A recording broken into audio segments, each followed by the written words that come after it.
All right. Good morning, everyone, and welcome to another Sunday morning live stream. If you're catching this on the replay, thanks for joining me. It's going to be a super casual stream today. We're going to be exploring miRack on the iPad and patching up something or rather. I'm not sure what exactly we're going to be working on today, but hopefully it's going to be a fun one. I've got 3 cameras set up today. We've got the overhead camera. We've got the talking to camera, and then we've got kind of an overhead camera that's showing sort of the, full scope of what we're actually working with today. The iPad is being run into the Novation Audio Hub 2x4 audio interface, but you could use, any audio interface that you've got with your iPad. Today we've got the Novation Launch Control XL MIDI controller in case we want to map anything inside of miRack. And we've got the Launch Control XL MIDI controller plugged in to the Novation the Novation Audio Hub 2x4 audio interface so that it's connected up to the iPad. Now, if you're using a different audio interface, then you'll just plug your MIDI controller into the powered USB hub in between your audio interface and the iPad. We're going to start today by checking out some patches that I've been messing around with this week inside of miRack, excuse me. Can you guys hear my voice okay? And over the music and whatnot? Hey, what's happening, Expectus? Thanks for tuning in. All right. If you guys can just let me know if the audio is coming through okay, that would be fantastic. I can turn my voice up or down, and I can turn the music up or down. But we're going to be listening to several examples as we get started, so the volume is probably going to fluctuate a little bit in the beginning. I just want to make sure that you guys can hear my voice okay. Good balance so far. Hey, thanks very much. Sky Tortoise Ferryman. All right. Hey, Russ, thanks for tuning in. Okay, so this is a patch that I was working on a few days ago. This is just a drone texture inside of miRack here. And it's got some very gentle and very slow, very slow modulation happening so that we get a really chilled and really evolving type of texture. I'm going to turn the volume up just a little bit. Hey, what's happening? We got Mai in the chat. I'm not sure what to call you, so I'm just going to call you Mai, I guess.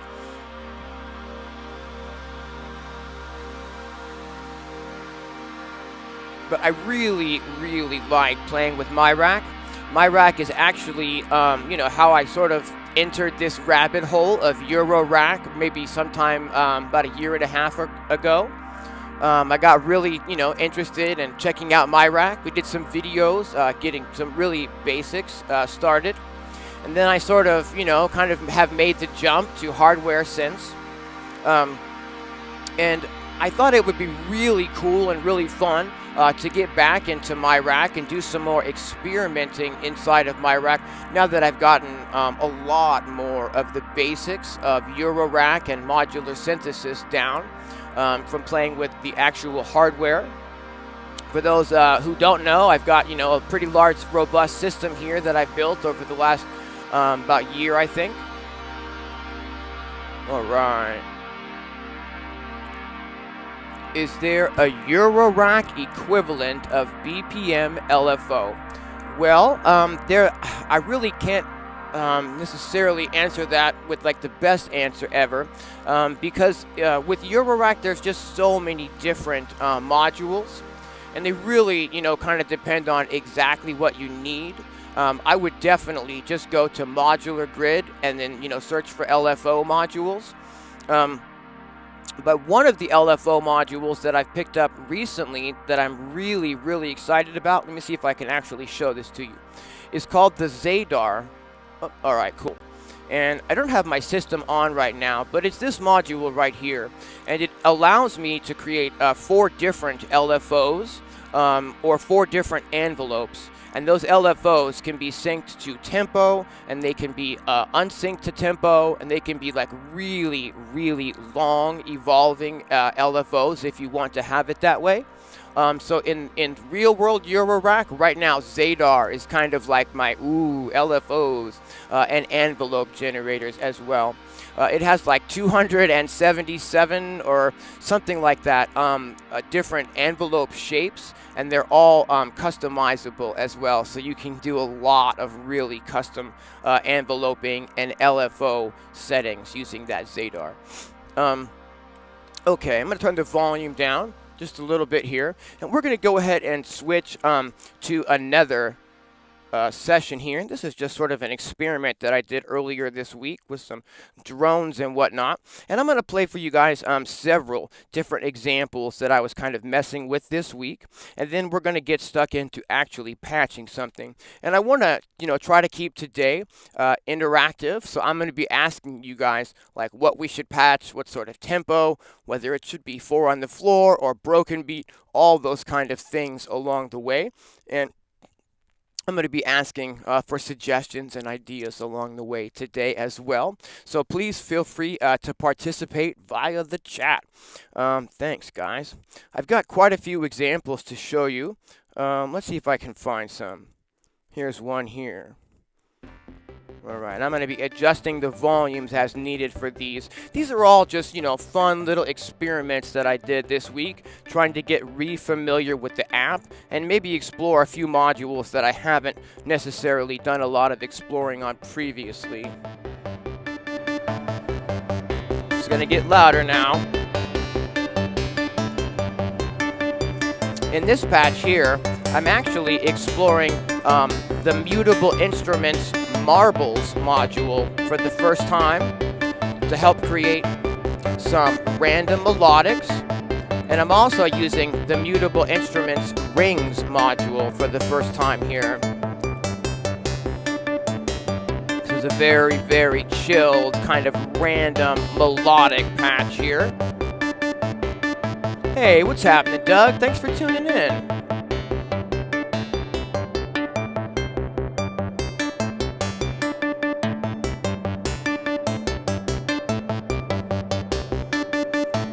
Please feel free to ask questions along the way, and I'll do my best to keep up with the chat.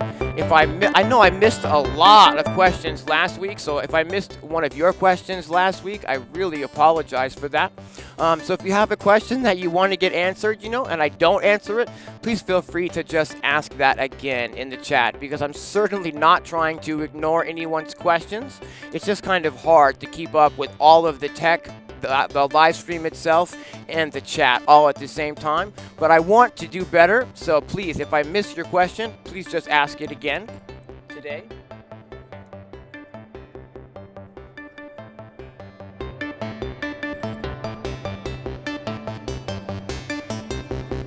So, for those of you who are familiar with my channel at all, you know that I really like to do sort of chilled out music with lots and lots of reverb. And I think that Eurorack really suits itself to this kind of, chilled and over-reverby type of patches. And that's what I was trying to go with this one. And also to try to learn some new modules. Let me go ahead and stop this here. One of the things that I think is really, really beneficial to using an app like miRack is when you learn this particular app, it's not like you're learning an app specifically. What you're learning is you're learning Eurorack. And a lot of these modules have real-world counterparts that if you learn how to use the module inside of miRack, the module is the same in its real-world equivalent. So you have like a lot of the Mutable Instruments modules in here, some modules from Bifaco, and some other companies that also have, real-world counterparts to those modules. So for instance, I was mentioning that I was, working on learning a bit of how to use this module this week. This is the Mutable Instruments Marbles module, but inside of miRack, if we go to load some modules, we'll find this in the Audible Instruments section. So, these are the Mutable Instruments modules that we can, find in real world equivalents of. For instance, this first module here is the braids module. This one here, the next one here is the Plaits module. I have both of these modules actually in my hardware system, for example. And let me just show you really fast what I mean here. So over here, this is braids. And next to that is Plaits. And now if I, sort of zoom in on the screen here, there's braids and there's Plaits. And these are literally the exact same modules that are in my system. These, they're, full recreations of these modules. So you can really get a lot of benefit to learning how to use stuff inside of miRack, because it applies to the real world counterparts or other software that might, be your modular synthesis based per se. Okay. Cool. So yeah, so for instance, if I, learn how to use this module really well, the Mutable Instruments Marbles module, the Mutable Instruments Marbles module, then if I ever decide, to purchase that module, in its hardware form, I'll have kind of a head start there on how to use it. Hey, what's up, Slim Pickens? We got Jamie in the chat. What's happening? Hey, Joe. Hey, Otto. We got Andy Chase in the chat. Got DS Slavin in the chat.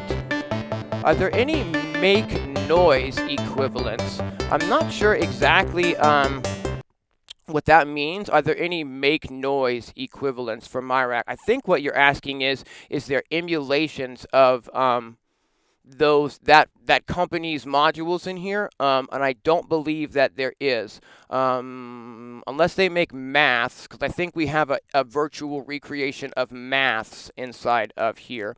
But other than that, it's a no. That I'm aware of, at least. iOS Musician, miRack has not stopped development as far as I know. I saw a post from the developer a week or so ago talking about his continued development in the process. So I don't think there's any development stopping there.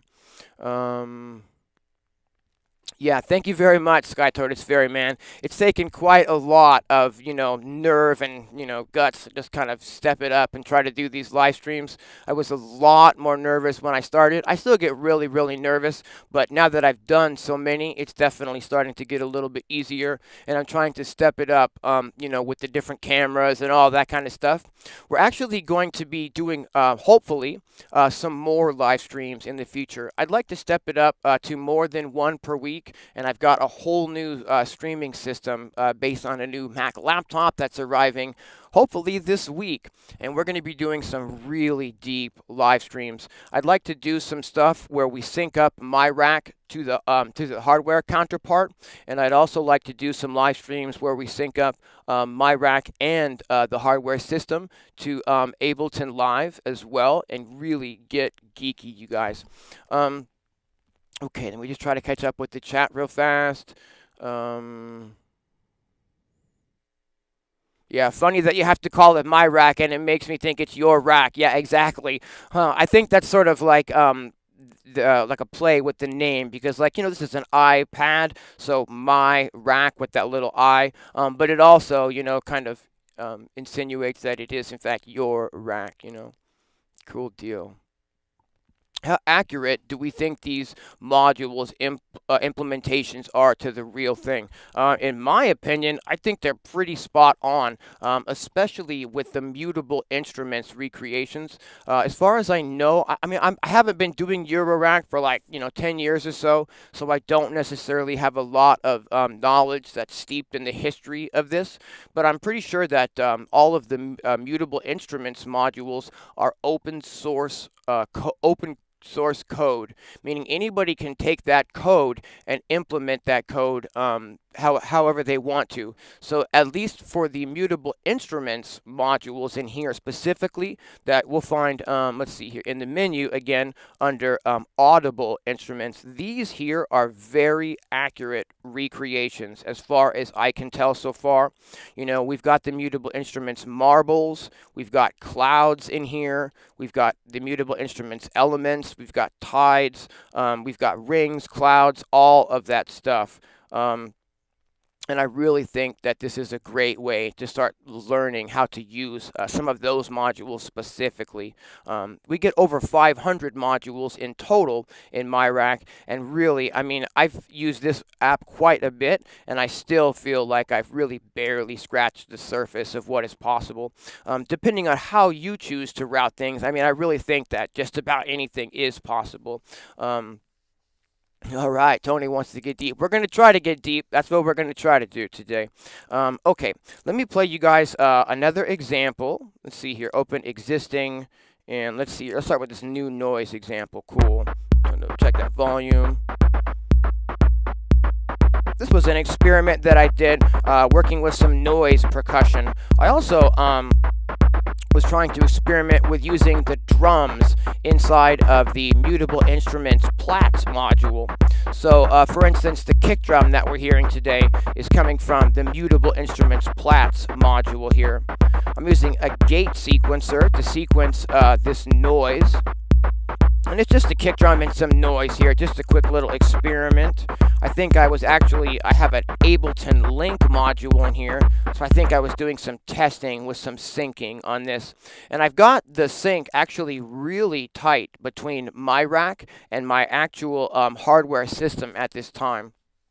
I've got a module in my system, which is from a company called Happy Circuits or Circuit Happy. I always screw that up. I'm sorry. But actually, I have it here, and I don't want to screw it up. It's called Circuit Happy.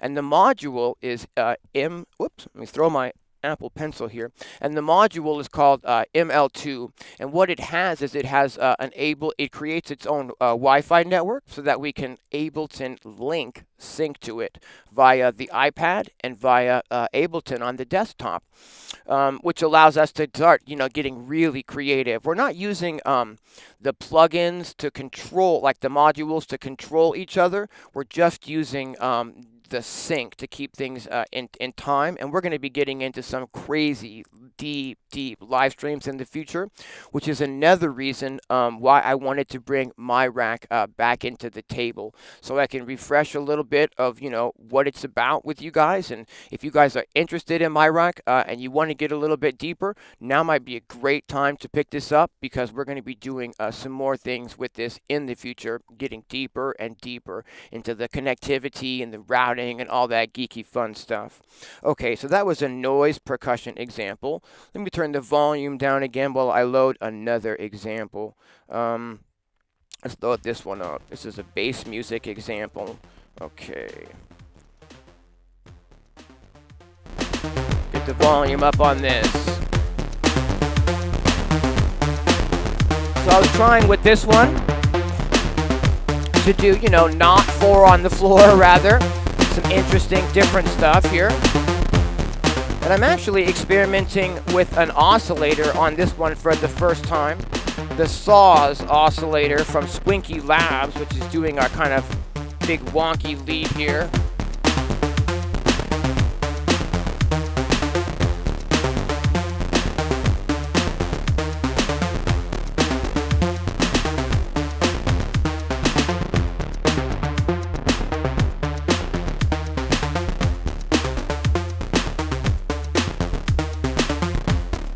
Experimenting a little bit on this one with the Bog Audio compressor as well, which is a really nice module and handy for doing sidechain compression as well. So there's another example that I was kind of messing around with this week. Let me load up another one of these. Open existing, and yeah, let's check this one out. This is a really chilled example and was really fun to put together. Let me turn the volume up on this. Yeah, here we go. This is just really chilled ambience type of stuff. No drums here, which is actually a pretty big challenge for me personally. I've started out as a drummer when I was 5, and that was kind of my main instrument for the longest time, really. So I sort of tend to gravitate towards really rhythm-heavy music, and to create something with no drums at all is actually a really big challenge for me. I'm going to be quiet for a moment, and we're just going to take a listen to this patch as it sort of jams away and evolves here.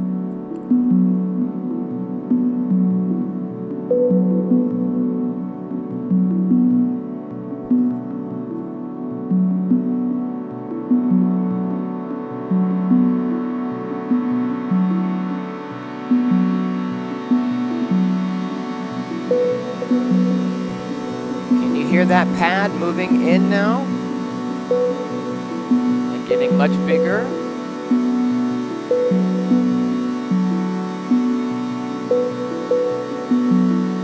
If we look here, I have two LFOs that are going very, very, very slowly, and just gently and very slowly and gently evolving the sounds in this patch. Pad moving a bit more here, starting to go down now. Hear the vibe of that pad changing, guys.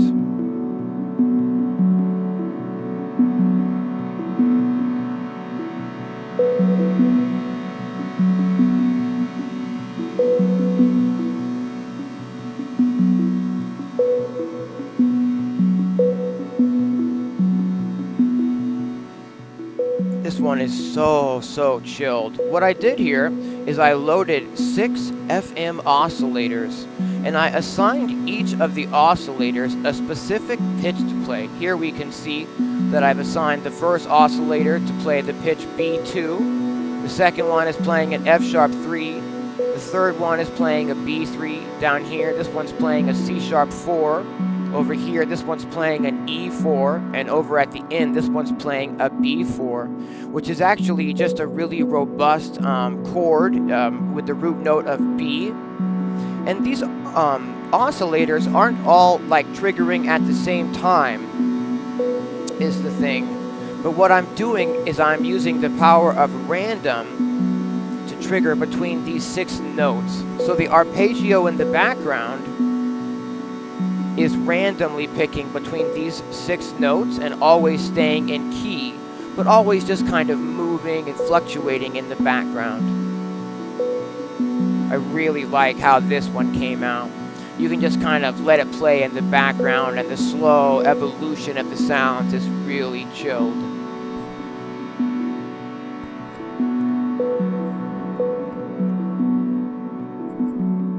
Okay, let's load up another one. I'm going to turn the volume down in case it's a loud one. And let's see what we've got here. Open existing. Okay, cool. I think I want to save that one for last. Let's load this one. Cool. This one's sort of a bass music example. I wanted to try to do, you know, more different kinds of music than just 4-on-the-floor techno. This one I think is a really frenetic vibe. Hey, thanks, Joe.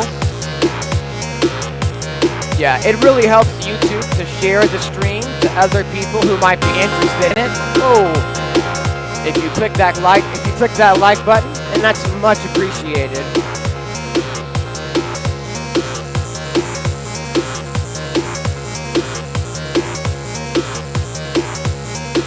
On this example, I tried to experiment with some oscillators that I don't experiment with a lot, which was these treasure oscillators here.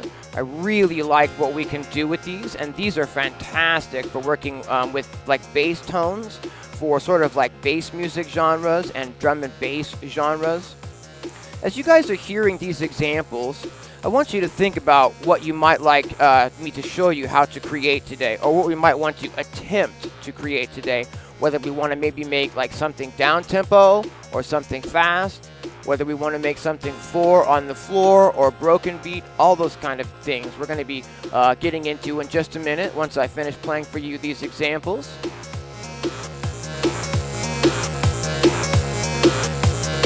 But you can kind of get an idea with these examples, the kind of things we can create here, or that I'm able to create so far, you know.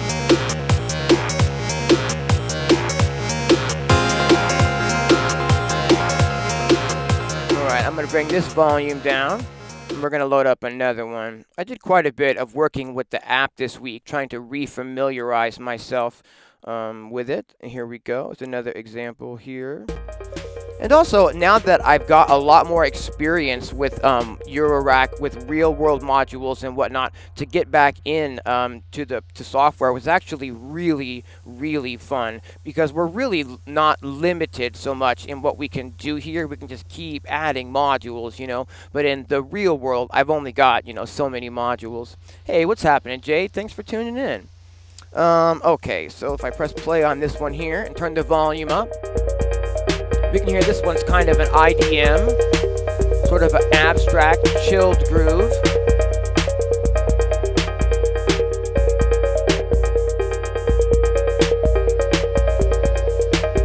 Yeah, I can't stress this enough. The value, I think, you know, for the money here on this app is one of the best value apps for the money. Because if you were to attempt to try to buy, you know, over 500 modules in real life, you're looking at over $100,000 easily. Whereas this is just a great way to get in and really start experimenting with this kind of synthesis at a much lower price point. But you can hear in the background, this one's just kind of evolving and moving a little bit. The drums have a little bit of probability, so they kind of change and fluctuate a little tiny bit. Hey, what's happening, Samuel? Yeah, that speech module is very cool. I experimented with that some time ago. It was really awesome.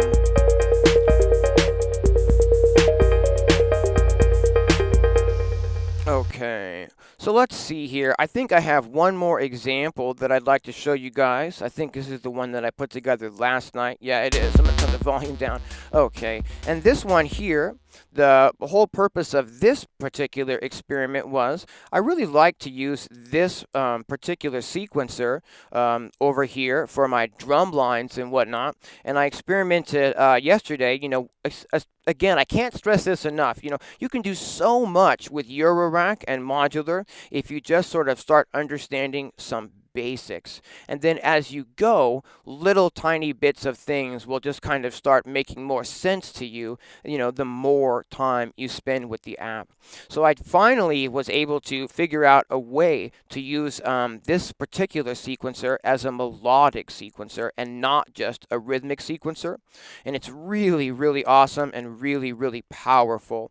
And so this groove is based on, you know, trying to create a melodic element with the sequencer that I'm normally using for rhythmic elements.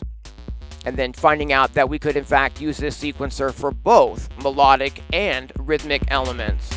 So check out this patch. It's kind of like a techno starter.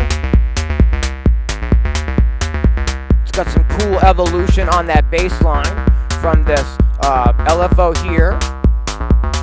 We've also got this really neat cube modulator module doing some chilled modulation on the hi-hat sound, so it changes a little bit. miRack definitely excels, you know, at doing this 4 on the floor kind of techno groove music, and that's what I was trying to create here.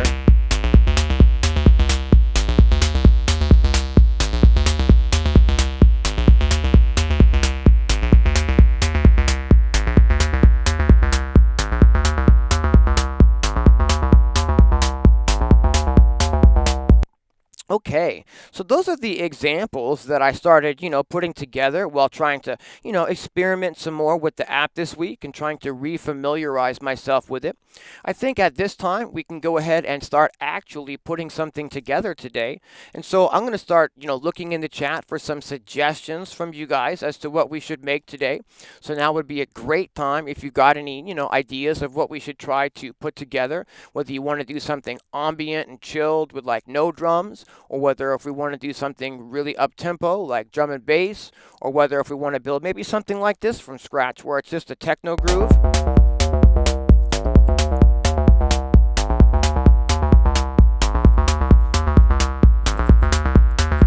While you guys are hopefully putting some options in the chat here, what we're going to do is I'd like to show you how to make a template to get started inside of miRack that you can load like at the beginning of your sessions. What I've got here is if you go to the menu here and we go new from template, I built a template here of like sort of my basic starter, the things that I found that I was loading pretty much every time I was starting a session, which is basically just this. I'm going to show you guys how to build this and save it on your iPad as well. I started with a big button, and I have a video actually on this and why we use it. But the big button is allowing me to actually have a start and a reset at the same time with one button. And that will come into play as we start patching today. Next up, we've got a clocked module, which allows us to send the clock out, three different timed clocks out to different sequencers and different modules in the system that might need a clock. Something like an LFO, something like a delay, and something like a sequencer. All of those things need clock and a reset, so we'll need a clocked module. Again, I'm going to show you guys how to put this together in just a minute. I like to have a lot of inputs available right at the beginning, so I've created a very basic 16-channel mixer here by just loading in 2 Bach Audio Mix 8s and routing those into a 4-channel mixer so that we've got individual control over these. I can route, like, say, the drums into the left mixer and route my melodic elements into the right mixer to kind of keep things a little bit more separated. The Mix 4 that those are running into is just a way to combine those sounds together into the final output. We've got the final output from that Mix 4, which again is summing both of our mixers together into one signal, into a left and right signal. I'm running that out into a limiter. I always recommend trying to get, no matter what software you're working in, whether it's Beatmaker 3, whether it's like it just doesn't, whether it's Cubasis, it doesn't really matter. Get a limiter on your master bus as the very last thing in your output chain, and that's going to help protect your ears, your headphones, and your speakers. Now, you guys want to trust me on this. With somebody who has really, really, really, really loud tinnitus, you really want to protect your ears, your headphones, and your speakers, and you really want to put that limiter on your master bus come hell or high water. You really want to do that. Trust me on this. Out of the limiter, I'm running into a VU meter module so that we could see the actual signal that we are sending out. And then last but not least, we're running into an audio output, and this is just connected to your audio interface. Now, this is a really handy starting point, and I'm going to show you guys from scratch how we can put something like this together for your workflow, and that you can save it as a template and bring this right back up when you want to start. We're going to go ahead and just go, let's go new from template, and let's just grab this first one here, which is, all it is the audio output, okay? And by default, if you've got an audio interface connected up to your iPad, the audio output is going to be running to your audio interface. It's already set up that way. So the first thing we're going to need to do is just load those modules that I already had in the system here. We're going to use the little plus at the top of the screen to get into the loading menu. Now, if you find that you're having a bunch of modules that you're using a lot of the time, miRack has a really neat feature, which is the favorites section, and you can grab any modules and you can like put a little highlight on them, and they'll show up in your favorites section for you to get to super easy. But I'm not going to load these from the favorites section. I want to load these from the sections they actually are in the browser, so you guys can see how we're doing this. So the first thing we'll need is the big button. The big button is made by I can't really pronounce that. I don't know. It doesn't matter. But we're going to scroll down and we're going to find that name over here on the left. NYSTHI. Again, I'm not really going to try to pronounce that. But they have quite a few modules in here. And this is really one of the fun things about miRack, is exploring the different modules, trying to learn how to use them, or not trying to learn how to use them, just randomly patching stuff up and seeing what happens. But today, we're going to be doing stuff that, hopefully we're, trying to get an intention happening. So to load something, you just double click on it and it puts it in your patch. So there's the big button. The next thing we need is the clocked module so that we have a clock. I'm just going to go to the tags section, and we're going to go to clock, and here's a bunch of options that we could choose for, you know, clocks to get our tempo where we want it. I definitely want you guys to explore these different modules in your patches. You know, when you're making a new patch, maybe try a module you haven't tried before. I really like to just use this clocked module, and that's what we're going to load today. Now we need those two mixers, so we're going to go ahead and go back to the plus so we can load some mixers. We're going to go to the packs section, and we're going to go over to the Bog Audio. Now, Bog Audio has tons and tons of modules, and these are actually my favorite set of modules. I use these more than any other modules inside of miRack. There's so many handy things in here. The first thing we're going to do is highlight that mix 8. You know, we're going to double tap it, and we're going to load 2. Okay, so we're going to go back here, and we're going to load another one. We're going to go ahead and just sort of scoot that audio output over, and we can zoom as needed. You know, you can load as many things into miRack as your CPU in your iPad can handle. I also want to stress that this is like a 2019 iPad Pro, so it's pretty fast and pretty solid. It allows us to work with the Apple Pencil. Now, if you've got one of the older iPads that's not compatible with the Apple Pencil, this app is kind of difficult. I don't want to say difficult, but maybe a pain in the butt sort of to use with your fingers sometimes. You can zoom in a lot, but you know, you can see there's just so many very small controls, and the use of an Apple Pencil in this app really, these are just kind of like made to go together, if you get my drift, you know. So you can really get in here and because this is Bluetooth connected to your iPad. It's not just like a regular stylus. So it really grabs onto these knobs, and it's really a bonus if you've got an iPad that can accept the Apple Pencil. Okay, let's load the mix 4 that we can route these two mixers into.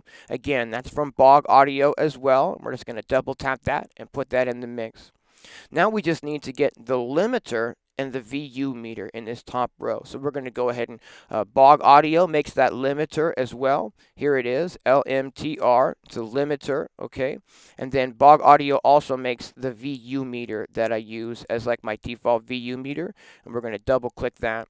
There's sometimes some graphic issues on the VU meter. You can see right now that we can see it's, you know, little sections. Every now and again, like if there's no audio going through here, that might just turn white, but I haven't found that to actually affect the sound in any way. Just sort of a bug in the graphic display, I think. Let me stop there, actually, because I'm going too fast. Okay, so we've got sort of my go-to basic stuff loaded up here, and let's start routing this from left to right, because nothing's actually connected. You know, when you load the modules into miRack, you have to physically connect everything up with a virtual cable if you want to actually hear anything. And any of these patch points, you can just grab the patch point and you can start, you know, patching, you know, any of these patch points. You can just touch the patch point and out comes that virtual cable, and where you route that is completely up to you. So that's where things get really intense. If you know what you're doing and you know what you're trying to achieve, that's a fun way to approach it. But sometimes just really going ham on it and just plugging weird things into weird things can also be a fun way to get some neat results. We're going to start by connecting up the big button to our clocked module. So when I press this one button, it's going to start our whole patch running and give a reset so that everything in the patch will know when the downbeat is.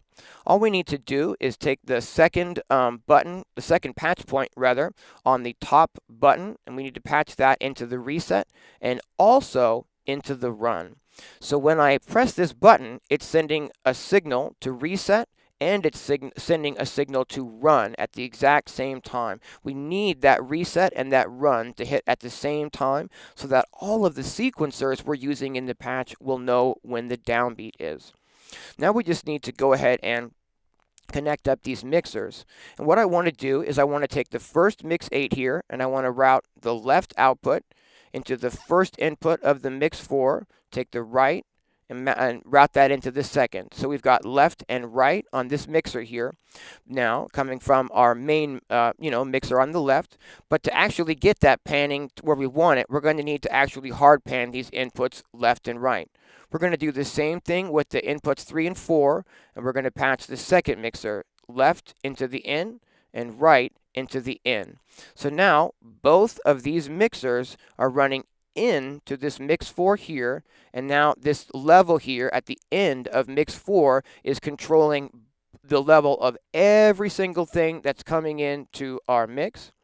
We're going to route the output of the mix 4 into the limiter. And again, this is going to make sure that we don't get any unexpected loud signals coming out that might, hurt our earphones, our headphones, our speakers, or our ears. We're going to go ahead and patch left out of the limiter into the VU meter's left input, and we're going to patch right out of the limiter into the VU meter's right input. You can see the graphic glitch I was talking about start happening there, but don't worry about that. Once we start sending some level through here, this will act as expected. Last step is we just need to connect the VU meter up to our audio output, so left into left and right into right. Now, I've got everything I need to actually start patching. And this is kind of what I do at the beginning of my new, patches. I've got plenty of inputs to start routing things. I can route like all the drums into this first mixer. I can route the melodics into that second mixer. And this is a really great starting point. So to avoid having to do all of that loading and routing, we can save this as a template inside of miRack. And you can create different kinds of templates. Maybe if you have one for, different tools that you might need for ambient music, or different tools that you might need for, say, like a techno patch. You might have a techno starter. You might have an ambient starter. Your ambient starter might have like reverb, loaded already or routed a specific way. So we want to go ahead and save what we've created as a template. We just press the little button in the upper left here, and we're going to go save. It's going to say, at the top here, item will be saved to miRack on the iPad. And this is where all we need to do is, instead of saving it to the main miRack folder, we're just going to click the templates folder down here on the iPad. We're going to go ahead and give this a name. So we could call this, starter template, and maybe like a date, I don't know what the date is. What is it, the 15th or something? 21, doesn't matter. Let's see here. 5/15/21. So there we go. Start a template and the date. That could be as simple as that, right? Now we've saved that into the templates. Okay, we've not saved it rather, but just relabeled it, and we've directed it to save in the templates. Now if we click the save button, it will save that into the templates folder. And so like if we're wanting to load something up from scratch to work with, now we can go to the folder here, and we can go new from template. We don't need to save this. Who cares, And here we've got it. We've got we've got mine that I already saved, which will load up here, or I can go not open existing rather, but new from template, and then there's the one we just created, starter template. Except for some reason that's great. During the live stream, it failed to do it. Let's try again though. Let's go save. Okay, let's put that into templates. Let's call this. Whoops. Let's call this template. I don't know why it didn't load when I saved it before. And then we'll save. Okay. Strangely enough, you're always going to run into anomalies and stuff like that along the way, no matter what app you're working with, no matter what hardware you're working with, no matter what software you're working with. Best thing you can do is just, let it go and just sort of move forward, And that's what we're going to be doing today. So if I go to new from template, there we've got it. Now it worked. We've got template. I don't know why it didn't save that one. We could delete that at a later time. But here we go, template. And it's weird. It didn't actually load that up. This is what we're going to do. We're going to just exit out of miRack real fast. We're going to go ahead and load miRack up again. We're going to go to new from template, and then we're going to grab that template. It's not changing the name. I think that's fine. It's still our project. Anyhow, what should we patch up today, you guys? We've got like a really nice starter, and we're pretty much completely open as to what we want to try and create. So I'm going to check in with the chat and see if there's any suggestions, and if there is, we'll take a look at that. Let's see here. Hey, we got flip mode in the chat. Let me try to scroll up a little bit in the chat here.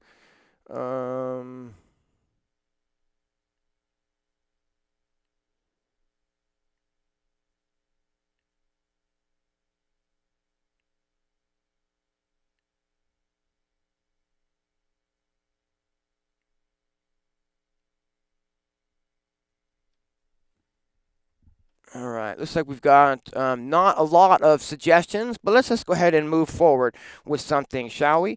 Let's start by bringing this tempo down to, I don't know, how about 112 to start with today?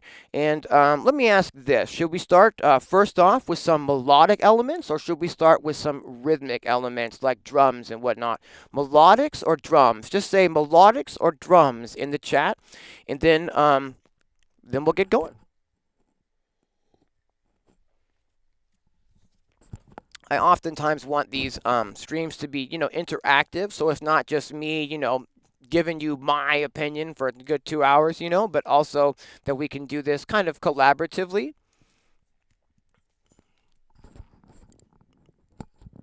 Okay, we've got 2 votes for melodics first. So let's go ahead and see what we can create then. Let's start. Let's see here. Let's start with something random. Let's see if we can get a little bit of a random something happening. And let's see, how do we want to do that? I know that I'd like to use the Mutable Instruments branches module.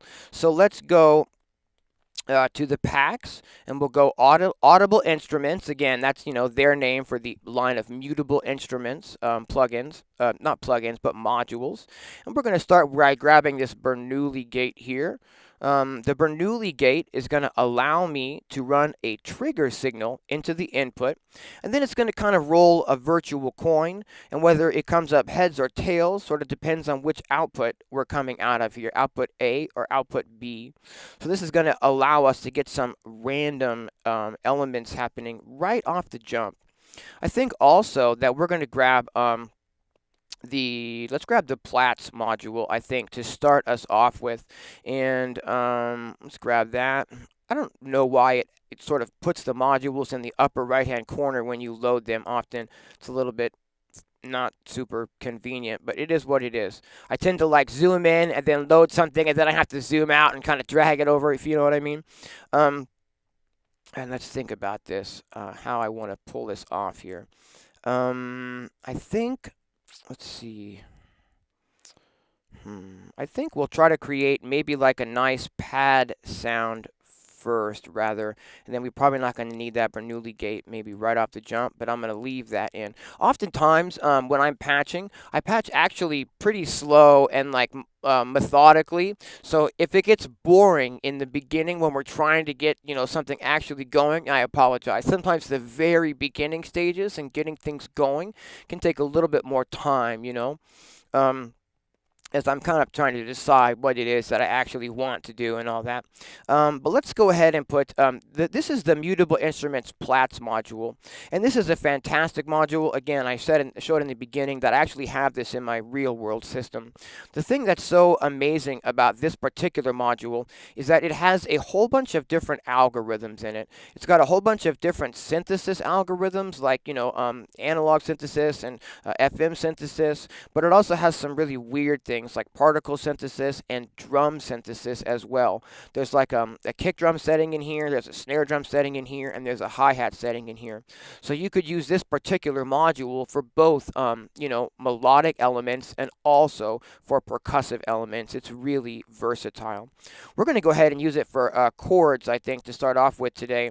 And we're going to go ahead and select that model, the chords model here, and to let you guys start hearing this, we're going to start routing this into, I'm going to turn our main mixer down, and we're going to route this into our melodic mixer. Again, I'm going to use the mixer on the left today as a drum, mixer, and I'm going to use the mixer on the right today as like a melodic mixer. I'm going to go ahead and pause here for 1 second. And the first thing I'd like to do is I'd like to maybe send a very specific note into the module so that we can tell it what note, what frequency it should be holding. We're going to go ahead and add at this time, if I go into the tags and we scroll down to tuner, and I'm going to choose the reference tone module. This is from Bog Audio. And it's a tuner that outputs a selectable pitch as a 1 volt per octave signal. And that's what we need here, is that I can literally tell it exactly what pitch I would like it to spit out and hold down this pad at. I like to, often to write in the key of, F minor. So we're going to go ahead and, that's weird, this module isn't working. This is the second anomaly of the day. So when I switch, notes here, this up here should switch as well. When I select B, it should say B. I think that's not happening because we're not in play mode. Yeah, okay, no worries. So we're going to go ahead and adjust this to an F. So let's, real quick though, before I do that, let me note again why that happened. Here I am, moving this knob, but we're not seeing anything actually changing. That's because we're not in play mode. I'm not exactly sure why that needs to be, before you can see the changes, but that is just something that you'll need to keep in mind. And we can set the octave on this maybe to an F3. I can take the volt per octave out. I'm going to put this back over. Whoops. Put that right next to our actual oscillator. And we're going to take the volt per octave output here, and we're going to route that into the volt per octave input of our module. And now our module is holding down an F3, but we're hearing a chord because we're in chords mode of the module. I can scroll the mode. There's an FM mode, there's a regular synth mode, more synth modes, FM, synthesis, and whatnot. But we're hearing a chord. Now we can change the way the chord sounds. Let me get a little more volume on this here. I'm going to do a lot of zooming in and out today, guys, because it's so much easier to see, when I'm zoomed in. We can change what kind of chord it's holding down. Here how the chord is changing now.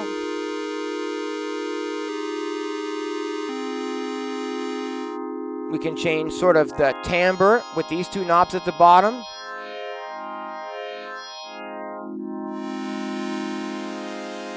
Here are all the different kinds of timbres we can get out of this one setting. This is just one model out of 20 different models in this particular module.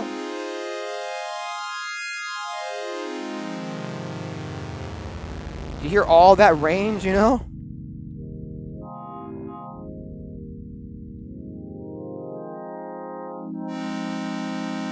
think we'll go ahead and start off with a pretty wide open timbre. That sounds pretty nice right there. And I think right off the jump, it would be nice if we had some a filter on this so that we could, adjust the high frequency content of this pad as we so desire. Let's go ahead and add that at this time. So if we go into the tag section and we just look for filter, it's going to give us quite a few options for a filter that we could, route this into. I think we're going to grab this stairway filter for this one here. And we're just going to route the output of the module. I'm going to get rid of this cable. Anytime you want to, get rid of one of these virtual patch cables, you can just grab it, from where it's plugged in and just remove it, or you can stick it back. It's super, super easy. So we want to route the output from this module into the input of this module here. It's not a stereo module. It's just one output here. So we're just running that into the left mono input on this filter here. And now we're going to route the output of the filter back into our mixer. Okay. Now, if I press play again, we can actually start filtering this sound. Okay, you guys can hear that frequency changing, right, as we're filtering the sound. This is a low-pass filter. Currently, by default, it's a 4-pole low-pass filter, which means it's a pretty extreme. You can really filter off those frequencies, quite a bit. I like a 2-pole as a default, a 2-pole low-pass transistor filter. It's just a little bit softer, and you can roll down a little bit more range before that sound kind of disappears. So we're going to go ahead and choose that. But you see how I'm, moving this knob here with the Apple Pencil? It might be awesome if we could get something to move that knob for us, like an LFO or something, so that we had some movement happening on this sound, some modulation happening on this sound. And let's go ahead and get that set up at this time, and then I'll check in with the chat in just a minute and see if I'm missing anything. So in the tags section, again, you've got, in the browser, you've got packs, which lists, the companies that are making these modules. And then you've got tags, so you can find a specific kind of module. Like I'm looking for an LFO, so I can click LFO in the tags and choose between any of these LFOs here. I've been getting quite a bit of use out of this BPM LFO2, so we're going to go ahead and grab that. Again, it's kind of put it up to the right there. So we're going to grab this, and you can put this anywhere in your rack you want to put it. I'm kind of liking lately to sort of just put the sounds, anything that's affecting a particular sound, I like to just sort of put on that row, you know what I mean? So the first row here will be like our pad sound, and the next row we'll sort of start dealing with something else, I'm not actually using the Bernoulli gate that we loaded. I'm not using that just yet, so I'm going to kind of put that off to the side for now as well. I'm also just going to move these back a tiny little bit so it's a little bit more even visually. All right, cool deal. Now we're going to go ahead and need to get this LFO moving at a tempo, that we would like. And that's one of the things that we can do with this clocked module is we can take a clock from the module and we can route that into the input for clock on this LFO. You can see also here that we have an input for a reset signal. Now the reset signal is basically your downbeat. When you send the reset signal out to all the different modules in your patch that require a reset signal, it's going to tell them that we're resetting, we're starting right here. This is the downbeat. So we definitely want that, and we're going to patch the reset signal into the reset signal of our clock module. Now, anytime, I press play on this big button that we've set up, it's going to send that reset signal out to this LFO and let it know that it's starting at that precise moment. We can take an output from this LFO and we can route that into the CV input for the filter cutoff here. I can actually take the cutoff by default and I can tell that to be maxed out. Now, on this particular filter, we've got some CV knobs here, and what this knob here does is it's going to tell the module how much should it, move the filter cutoff knob from the CV input that we're routing into it. We're routing into it a really slow triangle shape LFO, which is just going to very slowly turn the knob one way until it gets down to the triangle point here, and then it's going to very slowly turn the knob the other way. So how much it's going to move that knob depends on how much we tell this CV control to move it. For instance, if I push it all the way to the left, this modulation control is going to turn that filter cutoff knob all the way to the left and then all the way back to the right again based on the tempo of this LFO here. Let me see if I can show you guys exactly what that sounds like. I'm going to stop. And if I press, we're going to get this set to an envelope in just a minute, but when okay. Now we can hear that the LFO is turning this knob all the way down to the bottom, which actually makes that sound pretty much disappear from the, audible output. So we don't really want it to affect the filter cutoff knob quite as much as that. That's why we can really use these little CV adjuster knobs to tell it how much should we turn that filter cutoff knob. And now it's moved. Unfortunately, we don't actually see the knob moving in real time. You've got to rely on your ears to actually just listen for how much it's turning the filter cutoff as this LFO continues to move.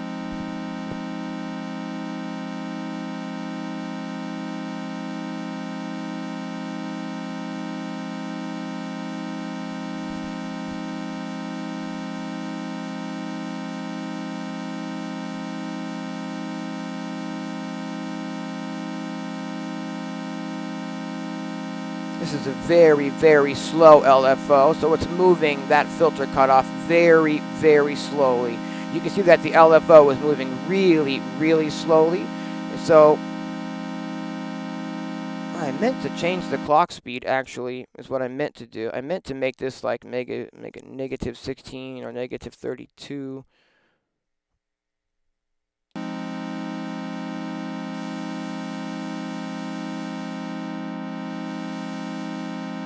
Yeah, negative 64. Let's try that. Now, the reason that we're still hearing this pad, even when I press stop on the big button, is because we don't have an envelope assigned to the sound at this time. And I'm not sure we're going to worry about that today for this sort of a patch. But we definitely need to sort of, when we hit the big button, even though we can sort of still hear the sound playing in the background, when we start it again, it sends out that reset signal, which we're going to increasingly need as we continue making this patch a little bit more robust. Let's see here. I don't understand your question, Audible Video. What is your physical Euro rack you with miRack had? I don't understand the question. But what I've got is I've got this as a Euro rack system that I put together after falling in love with Euro rack in general, after playing with miRack quite a bit a few years ago. Let's see here. Hey, thanks, Andy. I really appreciate that. If there's any questions that I'm missing, I apologize. I'm doing the best to see if there's any. Okay. Let's get back into this patch and make this a little bit more exciting. Cool. Let's see here. In fact, we might get some envelopes going. It all just sort of depends, you know. Basically, we've just got ourselves a sound in, and we've got a tiny little bit of modulation happening on that sound. Let's start getting a little bit more modulation. If I zoom in here on the LFO, we can see that on the bottom here, we have an output, which is going to send the main signal of this LFO. But then we have 3 more outputs here. It's going to rotate that output by 45 degrees, or we can rotate it by 90 degrees, or we could rotate it by a full 180 degrees, meaning, you know, when this is at its point, if we take one from the 180, it's actually going to be at the opposite point. So by taking different outputs here, we can get 4 different kind of movements, 4 different directions and speeds per se off of the same LFO. And that's one of the reasons why I'm really enjoying, this BPM LFO here. So let's take the second output, plus 45 degrees. You know, it's the same speed and all. It's just a slightly different phase, I guess, of the LFO here. And let's route that into the morph on the macro oscillator here, which is the Plaits module. Now, just like over here on the filter, we've got these little attenuator knobs, right? And by however much we move the knob, that is how much it is going to affect, you know, whatever that destination is. So if we want this morph knob to move, you know, dramatically to the left, we can push this all the way to the left. If we want the morph knob to move dramatically to the right, we could push this knob all the way to the right. And if we only want it to move a little bit left or right, you know, if we want it a little left or a little right, I hope this is making sense. And so our LFO is moving very slowly and very gently. We're just going to start ever so gently, very small amounts, morphing some of these things. I'm going to take the plus 90 degree output from our LFO, and we're going to route that into the timbre of the sound. And I'm just going to move this attenuator knob here, or attenuverter knob, like the tiniest little bit, right? So as this LFO moves, we're going to be moving the timbre knob and the morph knob on our oscillator, just the tiniest little bit, as well as moving the filter. So now we have 3 levels of modulation that are starting to move around and evolve in real time here. It also might be nice if we could maybe go down an octave. No, that's a little too low for that. Let's keep it up to the F3 for now. All right. I think what we're going to do is maybe double up on this oscillator setup here, and create like a second layered pad that we can layer with this pad to create a more robust type of pad sound. Oh, okay, I understand now. The question is from Audible Video, what module is in your physical rack that you wish you had in miRack? That's an easy one to answer. It's Zadar. It's absolutely Zadar, which is a four envelope generator or 4 LFOs module. They can either act as individual envelopes. I don't have my Eurorack system turned on, but it's this module right here. It's Zadar from I can't pronounce their name. It's XAOC. Zayoc? I don't really know how to say that, but it allows me to create 4 different envelopes using trigger signals. I can just trigger those envelopes, and there's like 277 envelope shapes in there. Everything from like really long evolving shapes for pads to interesting shapes that I can use to create like sidechain pumping on things, you name it, and I can really get some fancy modulation out of there. Zadar is the module that I wish was in here. We have stuff that we can use to create envelopes, don't get me wrong, but it's nothing like the amount of, like, you know, I don't have anything in miRack that can provide 277 different shapes if you get, and they're customizable. Like you can change the virtual time on all of the shapes and make any shape long or short. I mean, it's a magic game changer module. Yeah, Zadar from Zayoc Devices. That's the one for sure. Okay, so let's go ahead and just double up sort of what we've got going here. I'm going to, if we just double click on the module for reference tone, zoom in a bit here so you can see, I guess it doesn't get any bigger, but we can manage and then we can duplicate. So we've just, you know, without having to go back into the menu, I can just load another one of those modules. We're going to do the same thing with the macro oscillator, which again is the Plaits modulator module from mutable instruments, and we're going to go manage and we're going to go duplicate. So now I've got another one of those. I think what we're going to do is go ahead and put the stairway filter at the end and also move the LFO over, and then I'm just going to put these up against each other because we're going to route both of these oscillators into the same filter. And what let's do here is let's make sure we're sending the same tone. So I'm going to go F3 and F3, fantastic. Volt per octave into volt per octave. And this is going to, you know, send that F3 signal into our oscillator here and tell it to hold down that note at F3. But we're in the chords mode, so we're still going to hear a chord come out of this. What I'm going to do is I'm going to route this one into the right input.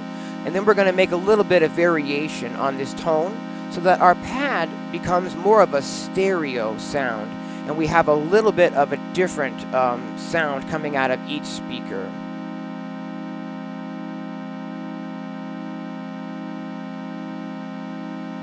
Let's see here.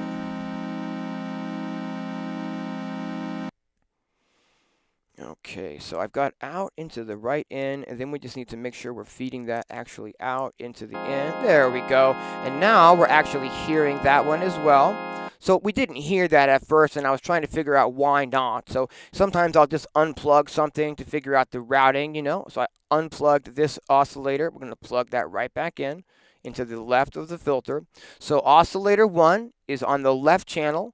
Oscillator 2 is on the right channel, and both of these are just being routed into our mixer. I'm going to go ahead and start separating these from each other a little bit by doing a little bit of panning on those, left and right, you know, so we get a little bit of stereo separation. And now, yeah, so now we can really hear the difference in the sound.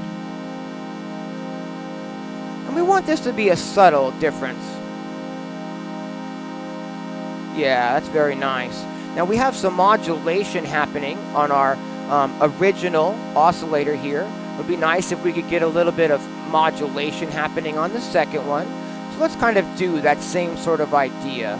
Let's take this extra output here from the LFO. Again, all 4 outputs are, you know, constricting to that same tempo of the LFO. So to have multiple outputs on that same LFO is super handy to keep everything kind of glued together rhythmically as we keep building the patch. We're going to assign this into the morph setting, and we're going to morph that a little bit to the left, the opposite direction that we were morphing our first oscillator. Let's take the timbre, and let's pass that into the main output. And also let's tell that timbre knob to move just a little bit to the left as the LFO continues. All right. Make all of these morphs just a little bit more dramatic. Yeah. And the filter too. Awesome. So we've got some other controls on this filter, such as drive and also Q. The Q up here is resonance, how much resonance we'd like to add to the pad. Maybe we'll add a little bit of resonance as our LFO sweeps around here. So we'll take an output here. We could arbitrarily choose any one of those outputs. It doesn't really matter. And we'll push this up a little bit. So now the resonance knob is going to turn up a little bit as this LFO goes through its cycle. Let's make this a little bit faster. In fact, let's make it 32 today. You know. Oh, I see, I wasn't running, so we'll make it 64. Sometimes it gets a little bit confusing. I have to make sure that, you know, we're running up here in the upper right. This is our main sort of run, right? And if I just press this, we're going to start hearing audio again. But the LFO isn't necessarily synced up anymore because I haven't, you know, reset it according to the clock. So if we're not using envelopes, like for here, we're just creating a pad. I don't really need an envelope on it. So it just kind of goes all the time, even when we press stop and we're not running the sequencer. But now when I press, I'm going to zoom in so you can see a little bit what I'm talking about here. When I press play, it'll start the reset and the run. And now it gets our LFO in sync with the rhythm, the division rather, that we've set there. And we can really hear it evolving, that filter sound, and these as well. I'm going to make these a little bit more dramatic so we can even hear more variation happening. Let's get a little bit more panning as well. So we've really got a nice stereo separation on these two different tones per se. Yeah, that's nice. You can hear that movement start to happen there. I like that. Let's make the filter get down even lower. Now, as we're adjusting this, these amount of morphs, are things that we'll sort of adjust as we're building the patch. But I am a chronic oversaver, and I encourage all of you to be chronic oversavers as well. So we've done quite a bit of programming so far, and we're going to go ahead and make sure we get a save on at this time. So if we click over here in the upper left, okay, we can go save. And by default, this is going to put that into your miRack folder on the iPad. It always just puts a silly little, generated name, but we can call this like YouTube, tutorial 001 or something like that for today. And now I can save, and we can just continue saving as we're building this project. Let me go ahead and check in with the chat real fast. Let me get this going in the background so we don't have just silence. Yeah, how you use Zadar audible video is I would, you send a trigger signal into it that you can generate from any sequencer or even from something like an LFO or something. And you send a trigger signal into the module, and out of the output from that trigger sends an envelope. And so I'm assigning the envelope to things like a VCA, so I can control when the VCA opens, or I'm using like the envelope shapes as to like how to control the filter movement on an LFO or something like that. So you send a trigger signal into it, and you get an envelope shape coming out every time that trigger signal goes into it. It's magic. I hope you guys can hear now just all of that, movement and modulation happening on this pad. How it gets down to a really subtle pad, and then we open it back up again. All right. Before we do anything else, let's maybe add a little bit of reverb to this sound to give it a little bit more life in the mix. If we press the plus button and we're in the tags section, we can just literally choose reverb. And I've been getting a lot of use out of this plateau reverb. We can click that, grab that module, and we can drag it down to the same line as I want to actually put this on here. And I'd like to run, you know, both of these sounds through this reverb. So what we're going to do is we're going to unpatch. This is a lot of my process as well. You know, you're patching and you're unpatching. So it helps. The more you play around and the more you get familiar, the easier you'll find that it is to unpatch and repatch without like freaking out and going, oh no, what did I do? How do I get back? How do I get back? And that's another reason also why I encourage you to be chronic savers, especially with an app like miRack, because the addition of one cable can change the patch entirely, or the removal. Say you accidentally pull a cable where you didn't mean to, and maybe you've got a lot of cables in the patch and can't quite figure out what you did. There's no undo button or, you know, redo button or anything like that. So if you've saved, you can very easily just go revert to last saved state. And so I definitely encourage you to save often in an app like this, especially. Okay, cool. Let's see here. We unpatched, right, and I press play again. So what we want to do is we want to take the output now, the left and right outputs of our filter, and we're going to run those into this reverb. So we're taking the left out from our filter, and we're running that into the left in of this reverb. We're going to take I'm going to zoom in so you can see there's a lot of controls on this reverb and a lot of patch points and things that we can modulate as well, which is another reason why I really love this filter. When you get these gentle modulations happening on a lot of destinations, it really adds up to a lot of life in the patch. So we're going to take the left out into the left in and the right out of that filter, because all of our pad sounds are being filtered, you know, through the filter. And we want both of those to be affected by the reverb.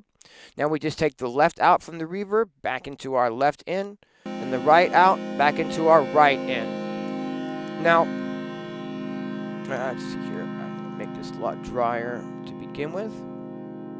Yeah, just really gentle. We're going to make this pretty big reverb, I think. Yeah, and let's do a little bit of modulation on some stuff on this reverb.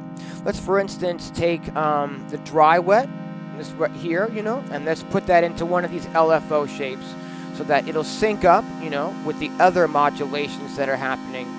And there's a little attenuator knob here, so I can just, as long as that moves a little bit, now this LFO is moving our dry wet knob just a tiny little bit. I'm going to take our input filter, bring that down so that we're not putting as much reverb on the low frequencies. I'm going to do that with the diffusion filter as well. And this is something that, you know, experimentation goes a long way with modules like this. And that's one of the, you know, really fun things about working with Eurorack, is just experimenting. Let's go ahead and modulate some of this diffusion happening on our reverb too, shall we? I like to utilize a lot of these patch points if you can, just to get lots of things moving in tiny little ways and very subtle amounts. Let's go ahead and grab this and patch this into our LFO. And let's tell this low diffusion filter that it should, you know, move that knob a little bit ever so slowly. Let's do the same thing with the high diffusion. We'll plug that into our LFO. We're going to tell this LFO to move that knob just ever so slowly. Let's do that with the modulation depth as well. Let's route that into the LFO and tell our attenuator to just move that knob ever so slightly. Let's do the same thing with the modulation rate. Let's route that into our LFO, and we'll tell the knob here, just move that knob ever so gently. Let's also take this diffusion filter and let's route that into the LFO. You see how I'm routing lots of different things into the same speed and shape LFO, so that all of these modulations are going to happen like at the exact same time as each other? Alright, now we've got quite a bit of movement happening on this. Let's put more reverb on here, I think. Yeah. Maybe more even.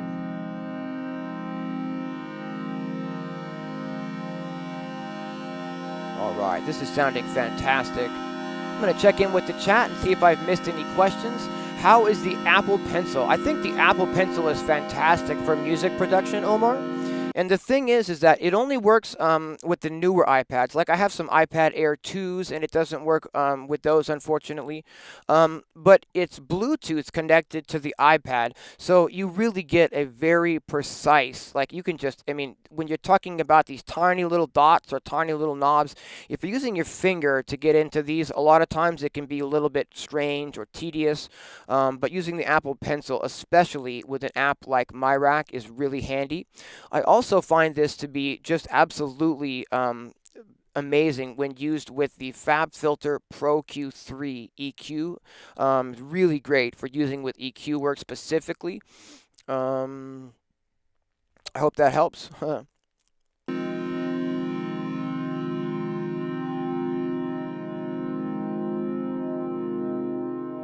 Okay, let's see about adding something else to this.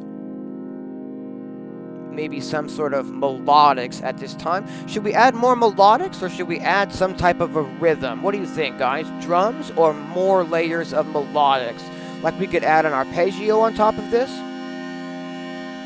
We can even add a third pad sound on top of this and try to make our pad sound a little bit more interesting and robust. What do you guys think? Drums or more melodics?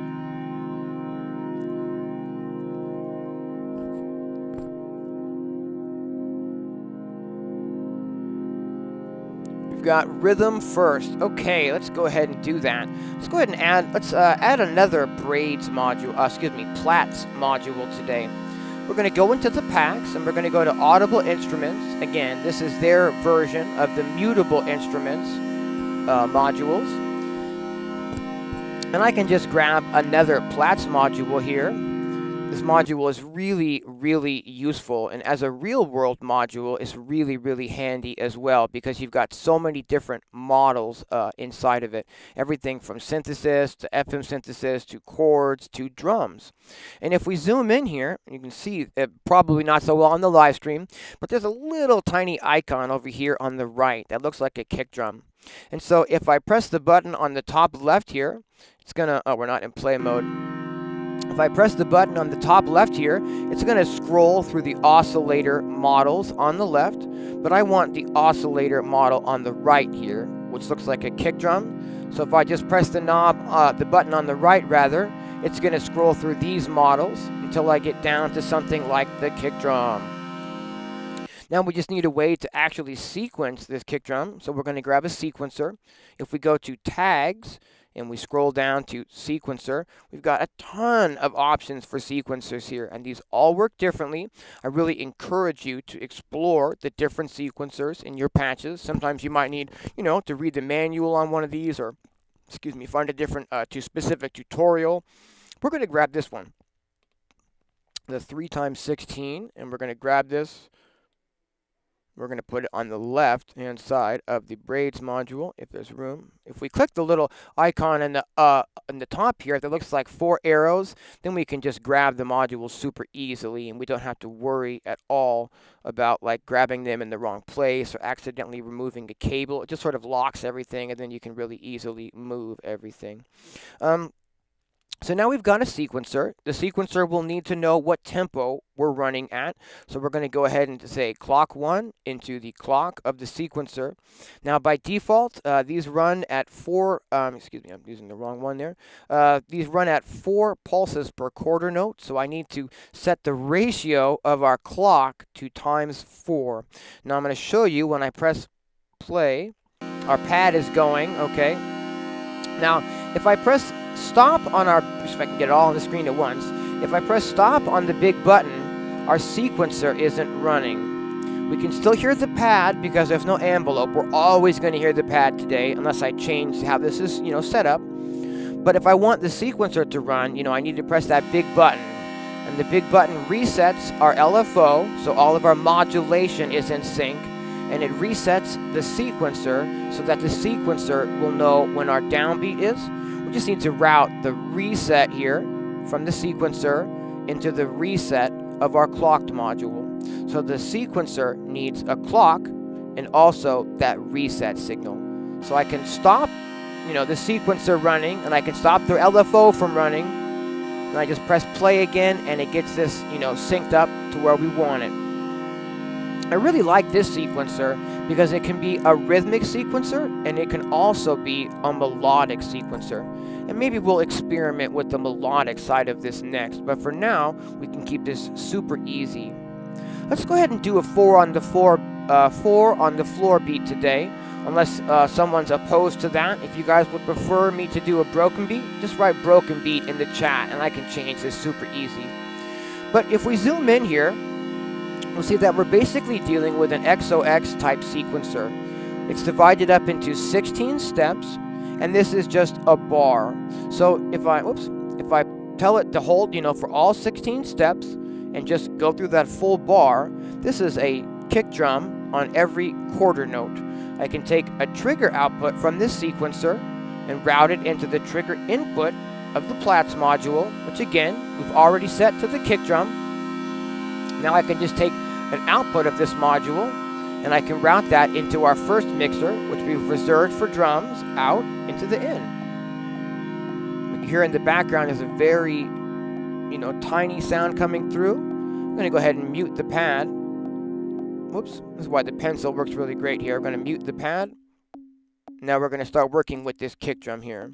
I think the first thing we'll do is create a way to get a little bit more volume if we need it out of this kick drum. And what I really love to use for that is the Bog Audio Limiter. And we're not trying to limit the sound. Let me show you why I like this module for adding volume, you guys. Okay, Bog Audio in the packs. LMTR limiter. We're going to double click that. For some reason now it's stuck it over here on the left. I don't know where, you know, I think it should have a sort of a default way that it loads the modules, but it just kind of doesn't seem to. If we look here on this limiter, okay, it has a threshold, which is going to prevent the audio from going over the 0 decibel limit, but it also has a gain in decibels underneath that, and we can literally add up to 24 decibels of gain, even if we're not trying to limit things. So I really like using this for that purpose specifically, as like a gain when I need sounds to be louder. So we're going to take, I'm going to remove that cable here, and we're going to patch the output of our kick drum into the input of this limiter. Whoops. Okay, and then we're just going to take the left output of that limiter, and we're going to route that into the first input channel of the mixer, so that the kick drum is now going through this limiter, and I've got control over the volume of that. Here it gets quite a bit louder as I start adding that gain. Currently, it's sounding, you know, a little silly. We have control over the frequency of it.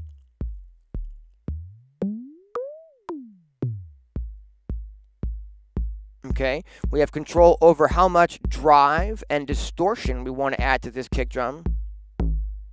And here we can get pretty aggressive with it, right? For like hard techno kicks, right? This module is amazing because you can do so many different things with it.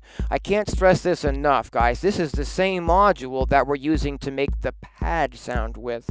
You can see why this would be a really handy module to have in your real-world system, because maybe Monday it's a kick drum, but Tuesday it's a chord, and maybe the next patch it's an FM synth, and maybe the next patch you're using, you know, another one of the models into it.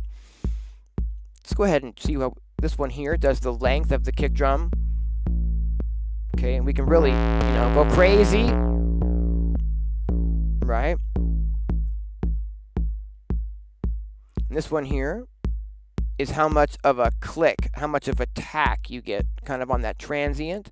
So if we make it a little bit longer and a little bit more aggressive, I can sort of beef up the attack of this kick here.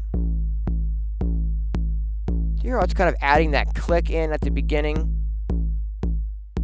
So again, you've got drive and distortion on this upper one here. You've got amount of click on the kick drum on this bottom left one here. And you've got the length of the kick drum on this right bottom one here. So I think what we'll do is I've got, if I can change cameras and show you what I'm doing here. Over here, I've got Ableton Live running on my system in the background here. And I've got like a tuner module here, so I can sort of see what tone the kick drum is coming out at. And let's see if we can, whoops. All right, see if I can mess with the frequency of this kick drum a little. Whoops.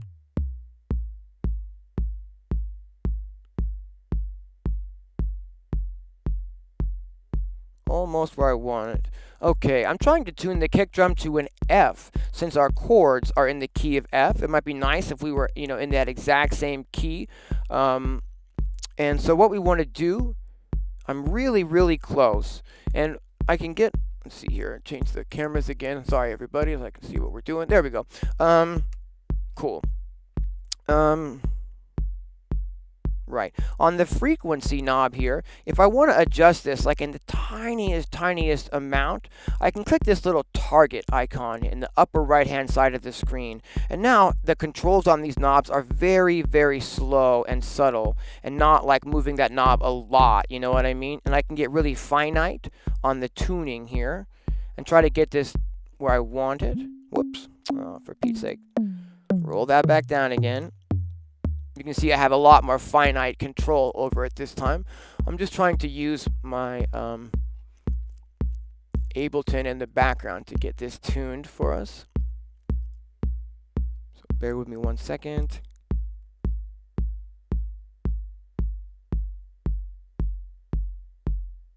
I'm just trying to get it to trigger mostly on the note of F. And we're really close. E flat. We're so close. There we go. I think that's going to do it for us. Let's go ahead and just a little bit of gain on that kick drum there. Maybe less. All right. Let's see if we can't get this mixed a little bit. Okay, the whole level is a little low. That's because my sound card is down. So we'll get this all sorted. We're going to bring the pad down so this kick drum can start taking the, you know, more of the front sound of the mix here.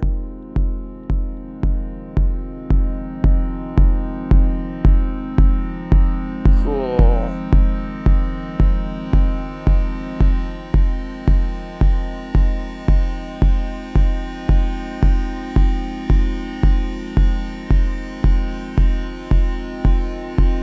Taming that kick drum a little tiny bit now.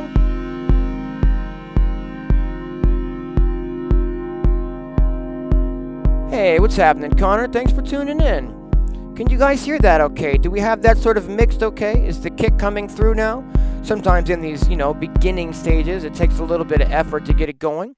I'm going to go ahead and save what we've done so far, though. Again, I really want to encourage you all to be chronic oversavers so that if you pull a cord, you know, a cable accidentally and suddenly you can't hear something or your patch gets confusing, that it's really easy to just revert to the last save state.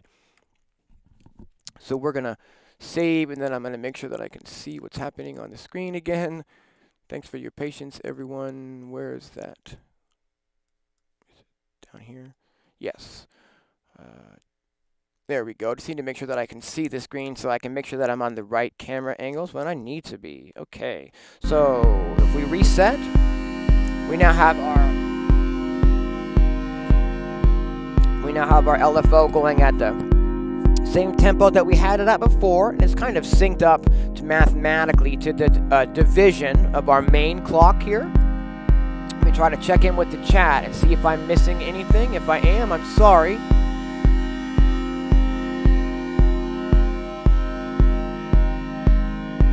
Yeah, we're going to add more versions of Plaits on top of this, I think. But now we've got a little bit of rhythm to start with. Let's go ahead and add a little bit more rhythm by adding another Plaits module. Let's go ahead and grab from the Audible Instruments Packs section. We got this macro oscillator too. Let's find out where I put it. And we're just going to grab this and put it over here next to our limiter. And I'm going to use a different model this time. If we click down on the right hand side, underneath the kick drum, there's one for snare drum. We're going to pass that and go down to the last one on the right, which is sort of like a noise hi-hat sound. And on this second row of triggers here, we can just put in like a default, like a really gentle offbeat rhythm with the hi-hat. Cool. I'm such a zoomer on this app. I'm sorry if that's jarring to watch, you guys. we're going to take, we're going to take the trigger output from that second row of triggers, and we're going to route that into the trigger input of our second braids oscillator here. We're going to go ahead and take the output of this oscillator, and we're going to route that into the second input of our first mixer, which is going to be, our drums mixer and our melodics mixer. I hope I'm not going too fast, and if I am, please let me know or ask questions. We can, now use the knobs inside of braids to adjust how this hat sounds. We've got the pitch here. We've got the timbre of that sound here. You can see some of the benefits of Eurorack right off the jump as we're generating these sounds in real time, and they're not samples.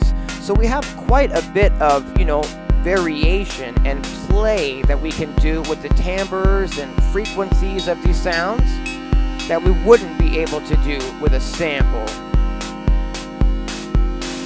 The morph here brings up the length of the sample, the hi-hat rather, so we can get it really tight. You can see if we modulated this in a specific type of rhythmic way, that we could get like open hi-hat sounds using the same module as well, right? Here we're changing the tone a little bit with these harmonics. Let's do the same thing with this hi-hat sound that we've done, sort of with our pads and whatnot. And let's automate some of these knobs to move just the tiniest little bit, to add a little bit more movement and life to this sound. Let's continue using our same LFO. You can see that I'm just stacking lots of things out of those 4 outputs of our main LFO. That's a neat thing about doing this on the iPad, because in real life, I certainly can't just, continue stack cables out of one output. I would need to route that output into a separate module that has, more outputs, which is called a multiple. We can kind of get around that in the in the virtual recreation of the app here, and just kind of do things that we wouldn't be able to do in real world, like just continuing to patch lots of things into the same patch point often. Okay, so we're going to modulate a few of these controls on the hi-hat, like the morph. We could take that out of one of the outputs of the LFO here, and we could tell that morph to move just a little tiny bit, moving that knob, the amount that we're adjusting that attenuverter there.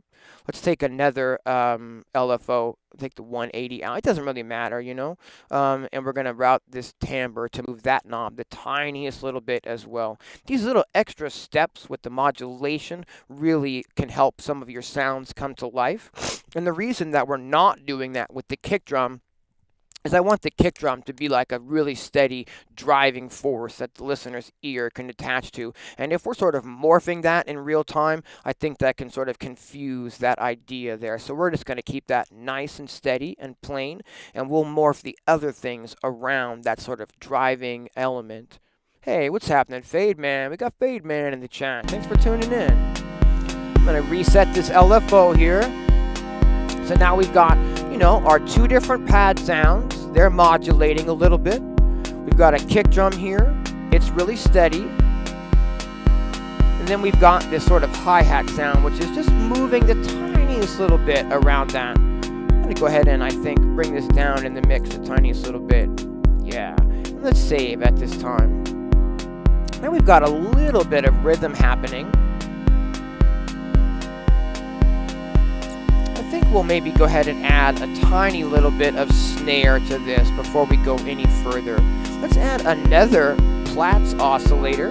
So this is the 5th of the same oscillator that we're adding today. Really useful oscillator. And we're going to take the trigger output of the 3rd row of our sequencer. We're going to run that into the trigger input of this module. And then on the right-hand side, we're going to click the right button until we hit the snare drum looking icon here. We're going to go ahead and just really simple put in a couple of hits for the snare here. And then we just need to take the output of our new module and route that into the mixer. So output into our 3rd input. And now we can actually hear the snare drum coming through.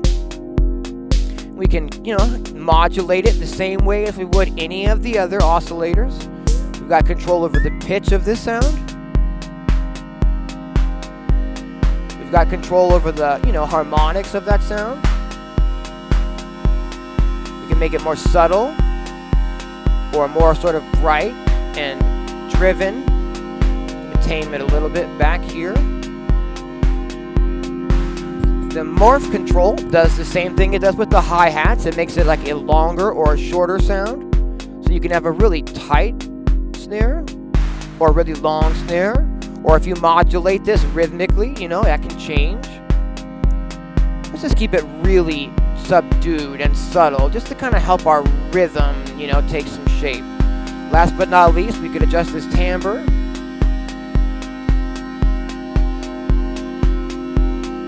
Not really doing much to the sound the way we have it set. I think that'll work just fine. Maybe bring the snare back in the mix a tiny little bit. Okay, I'm gonna take a quick look here at my visualizers inside of Ableton Live and see how we're doing there. I just use, I have the Isotope Tonal Balance Control plugin running in Ableton, as well as the FabFilter Pro Q3. And that just sort of allows me to see on the screen, you know, the frequencies that we're putting out here. Alright, that's looking pretty good. I'm going to check in with the chat, see if I'm missing any questions here. Sidechaining. Auto says sidechaining with a question mark. And yes, we can absolutely do sidechaining. I found a fantastic way to do that this week. Do you guys think that we should sidechain this pad sound against the kick and get the pad pumping a little bit rhythmically? You know what I mean? Do you see my hands doing that pump, you know? Should we do that? Should we set up a sidechain on the pad?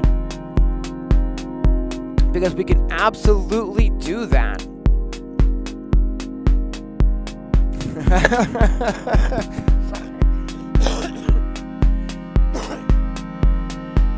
Do it.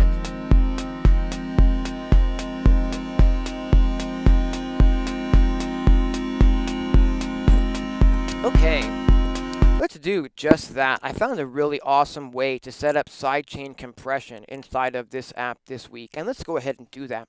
We're going to press the plus button, and we're going to go back to the Bog audio section. You can see, I mean, they just have so many modules in here that do so many useful things. And one of these is called the presser. Where is that exactly? It is... Here it is. It's a presser.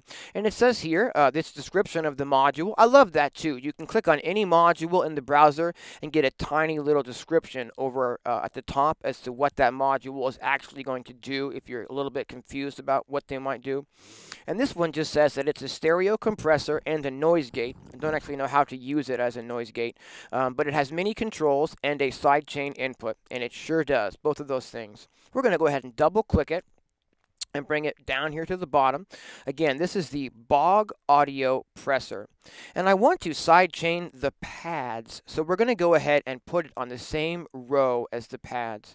What I want to do is if we zoom in here, we'll see that we actually have an input here for side.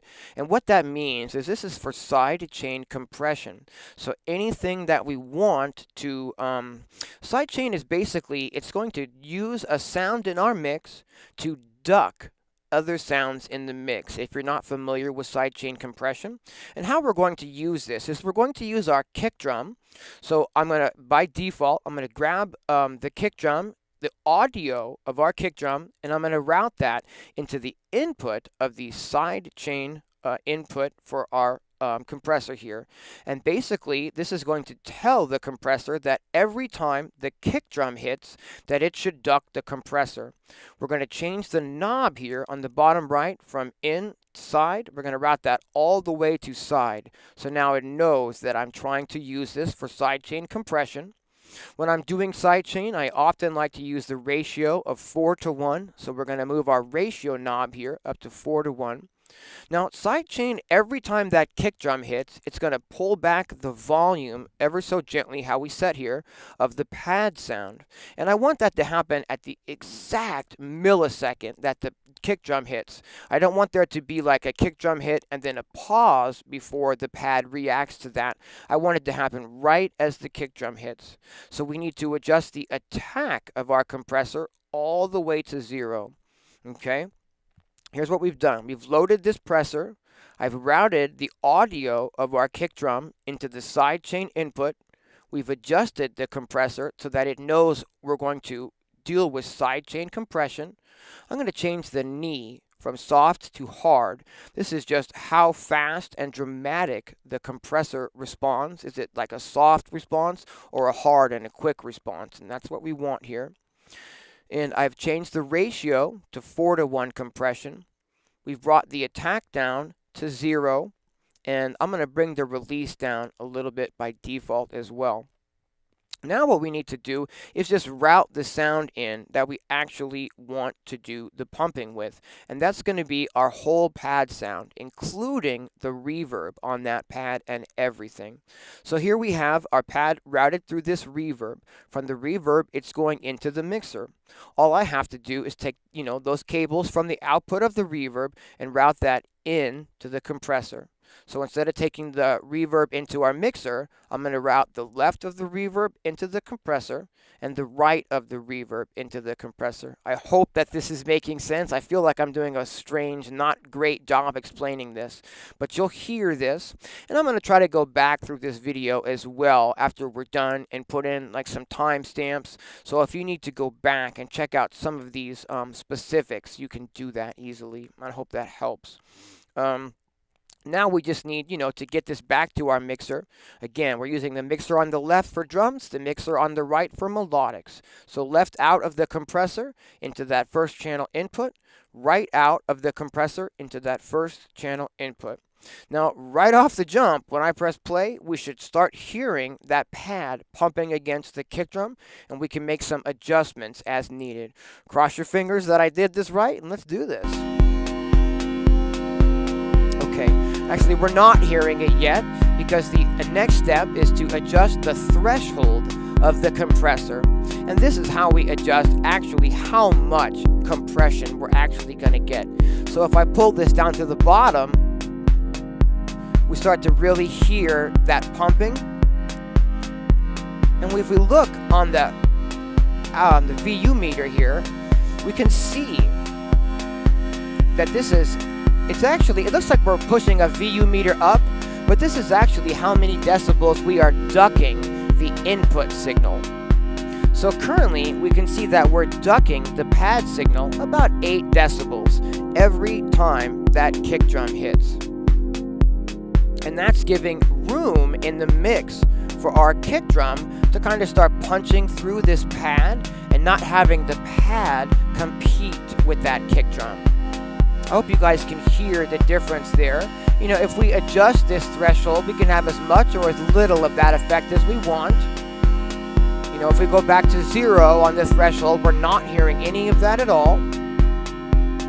And as we pull the threshold down, we will gently start to see the compression happening. And the more I pull down, the more it is pumping that pad. And I kind of like it right at the bottom here where you can really hear the rhythmic, and it's really starting to separate that pad rhythmically from the drums now. I think we're going to bring that pad down in the mix a tiniest little bit, maybe give that pad some more reverb now, and maybe bring it back in the mix a tiniest little bit, and maybe tell our LFO to affect that filter a tiny little bit more, and that resonance a tiny little bit more. Just getting a little bit more movement happening on that pad now. And I think a neat thing to do at this time might be to add like a delay to the mix so we can get a little bit more neat rhythmic stuff happening. Yes, audible video, exactly. If we take the routing from the sound source rather than from the reverb, then the reverb is still going to catch the pump in a different way. Whereas currently, I'm now ducking the reverb as well. So we could absolutely do it the other way. We could take, we could completely unroute the reverb from the mix, right? And we could whoops, I'm going to plug that back in. I didn't mean to do that. And we could take the output of our, I don't know why that was in there. We could take the output of our filter, and we can route that directly into the compressor. And then we could take the output of the compressor and route that into the reverb, and then take the output of the reverb and route that back into the mixer. Whoops, I routed that wrong though. There we go. And basically this is just keeping the reverb steady over that pumping instead of pumping the reverb as well. So the pumping effect would actually be a little bit less dramatic and maybe more smooth sounding and sort of more blended in together with the overall beat. I hope that makes sense, you guys. Let's go ahead and leave it routed this way. And this is sort of the beauty of Eurorack as well, that, you know, we have the options of how we want to route the things. And how you route the things is going to have, you know, a pretty significant impact on your overall sound. All right, we've got that pad moving pretty nicely here. Now, one of the other things we can do is we can maybe create a little bit more movement on this pad sound. On the mixer that we're routing it into, we actually have some CV controls over the panning of that knob. So we can maybe do a subtle modulation on those pannings so that the sort of pad just kind of moves around gently in the stereo field.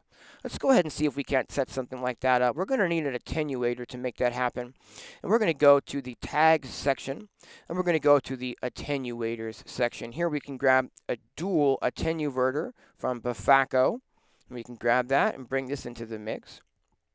Now, if I drag this down, what I want to do is I want to route the input of this to an LFO. Let me just take our main LFO here, which is our nice slow LFO.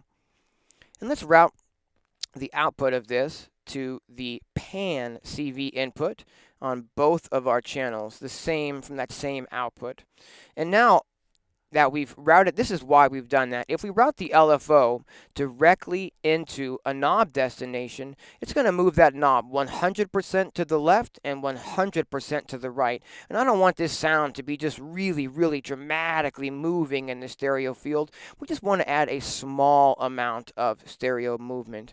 And that's what the attenuverter can do for us. If I roll the knob all the way up to the top, we get the full width of that LFO, and it will move that knob all the way to the left and all the way to the right.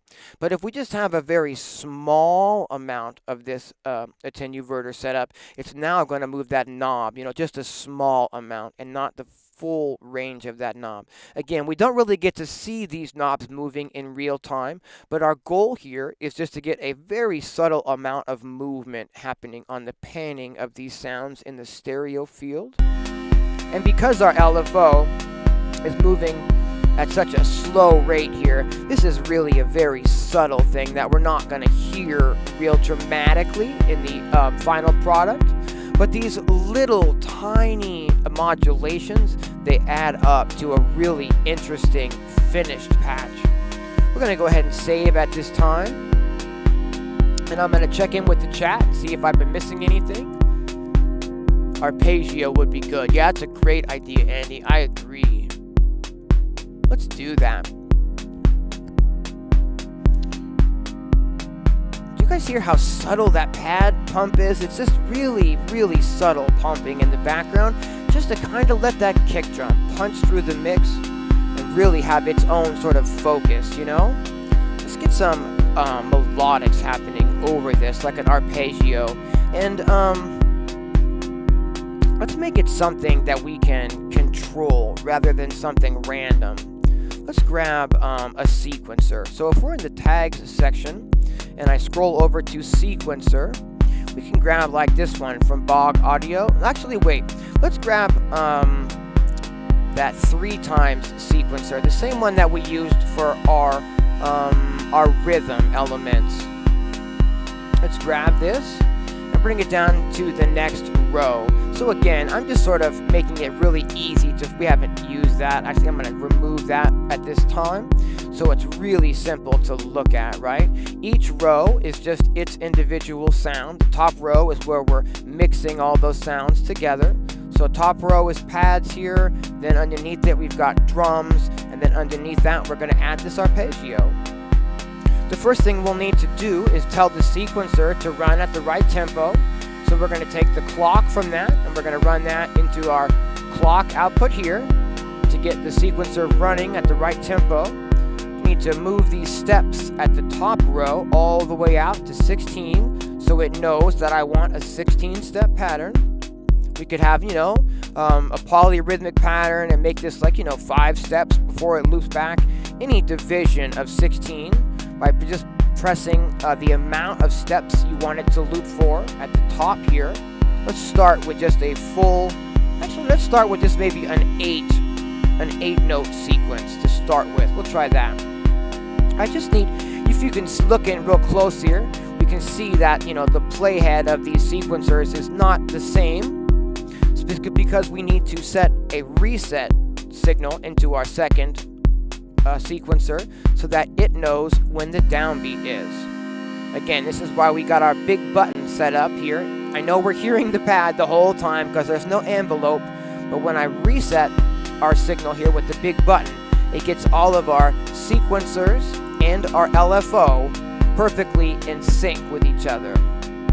Oh, I got the wrong camera. Hey, thanks for letting me know that. I appreciate that. Every week there's a section in these videos where I have the wrong camera for a time, and as I'm watching it back, I'm like, oh, I wish somebody would have said something. So thank you. Thank you very much for letting me know in the chat that it was the wrong camera. Please continue that kind of help. I appreciate it. Awesome.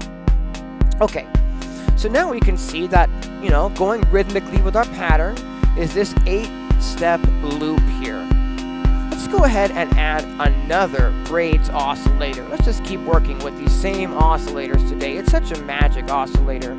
We're going to go into the pack section. We're going to go back into audible instruments and grab the macro oscillator 2. Where did it load that? And stuck it over here. So I'm going to grab that and I'm going to bring that down and put it next to our sequencer. Now, we're going to need a couple of things, and I'm going to stop the beats for a minute here so that I can discuss these with you guys and bring these in. We're going to need, this is the sequencer, so we can sequence the melodic sound that we're going to create using the braids oscillator. But we're also going to need an envelope this time so that we can create like a plucked type of sound and not just a sustained sound. So what we're going to do, there's a lot of different ways you could achieve this, and this is my favorite way currently to sort of work with these sort of envelopes in this app, is we're going to need an envelope generator. Let's start there. So if I go to tags and I scroll down to envelope generator, I want something that I can send a trigger signal into, just like I do in my hardware system with the Zadar. And when I send that trigger signal, I need it to spit out an envelope. I just need a really simple envelope at this time. Just something with like attack and decay would be fine. So we're going to grab this attack and decay envelope generator from Bog Audio. We're going to go ahead and put that right up against the sequencer because I'm going to be sending the trigger signal out from the sequencer into the trigger input of this envelope generator. Currently, you can see at the top here that we've got controls for attack and decay. I'm going to bring the attack all the way down. I'm also going to make sure that the re-trigger, yellow or green, I'm colorblind a little bit, so I'm not sure what that color is, yellow or green, but we're going to make sure that that's highlighted. This is the re-trigger, so that it's telling the envelope to generate a new envelope every single time it hits a trigger, even if the current envelope isn't finished playing. Re-trigger, you definitely want that to be on there. And now we need a VCA, which is basically a volume knob, and the envelope that we're creating here is going to open and close our volume knob to create an envelope basically. Now this concept in in Eurorack, for me personally, was one of the most difficult concepts for me to actually grasp. The concept of like how your sound is a completely, how the pitch and the sound itself is a completely different element from the gate or the envelope of that sound. And there's a lot of different ways that we can set this up.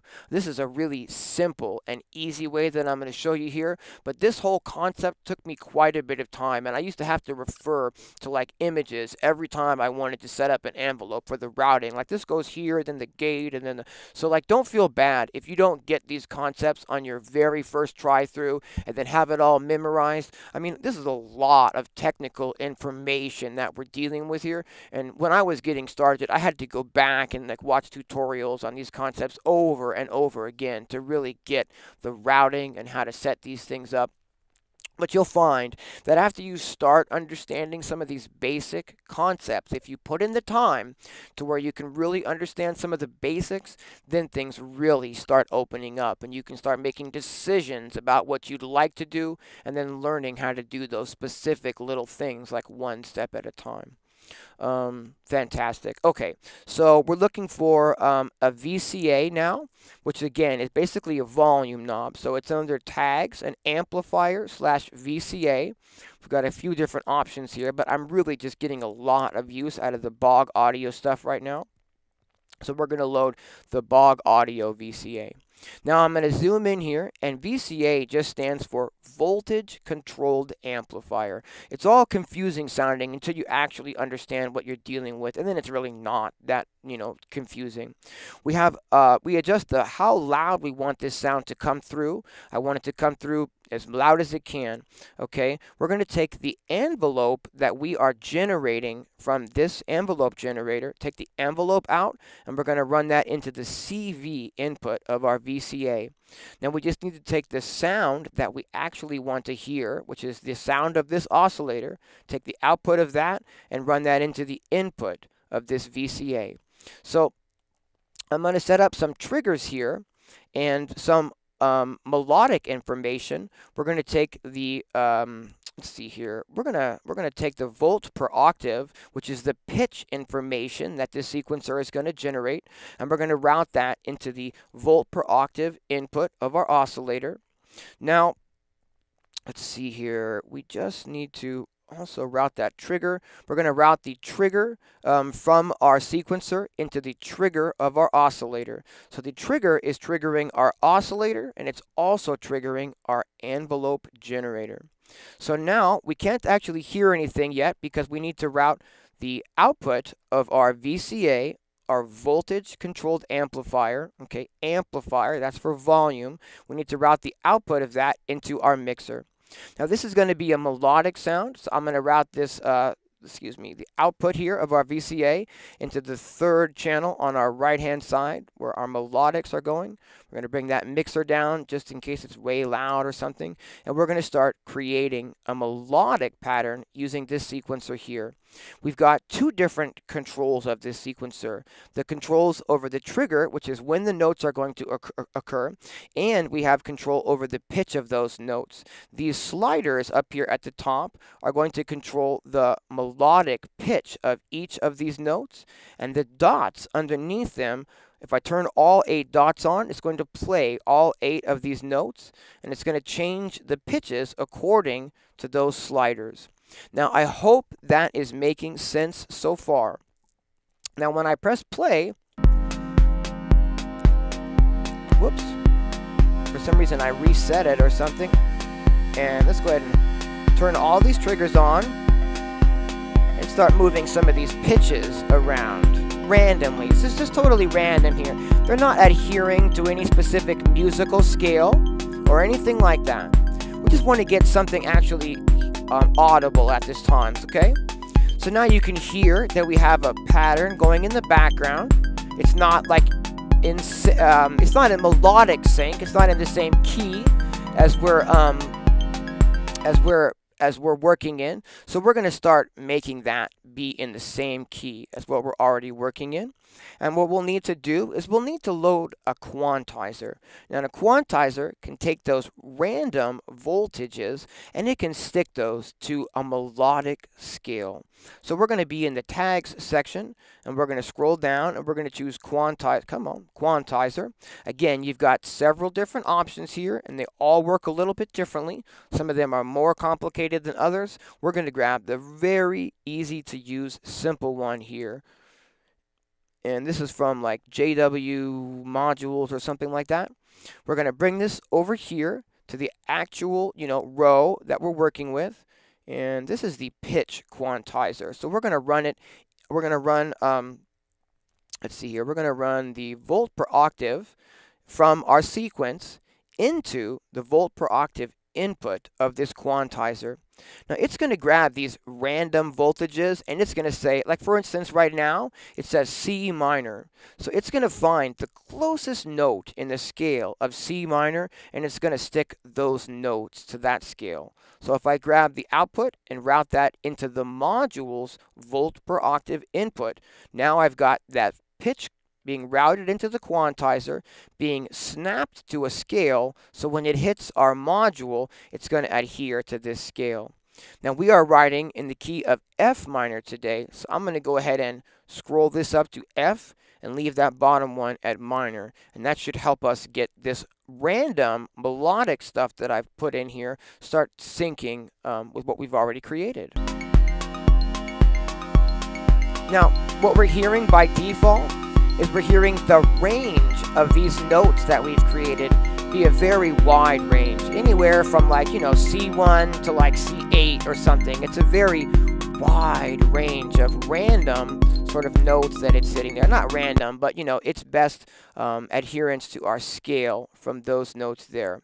We would like the range of these notes to maybe be a little bit less so we can really have some specific control over this arpeggio that we're creating. Now this is getting a little bit complicated and stick with me here.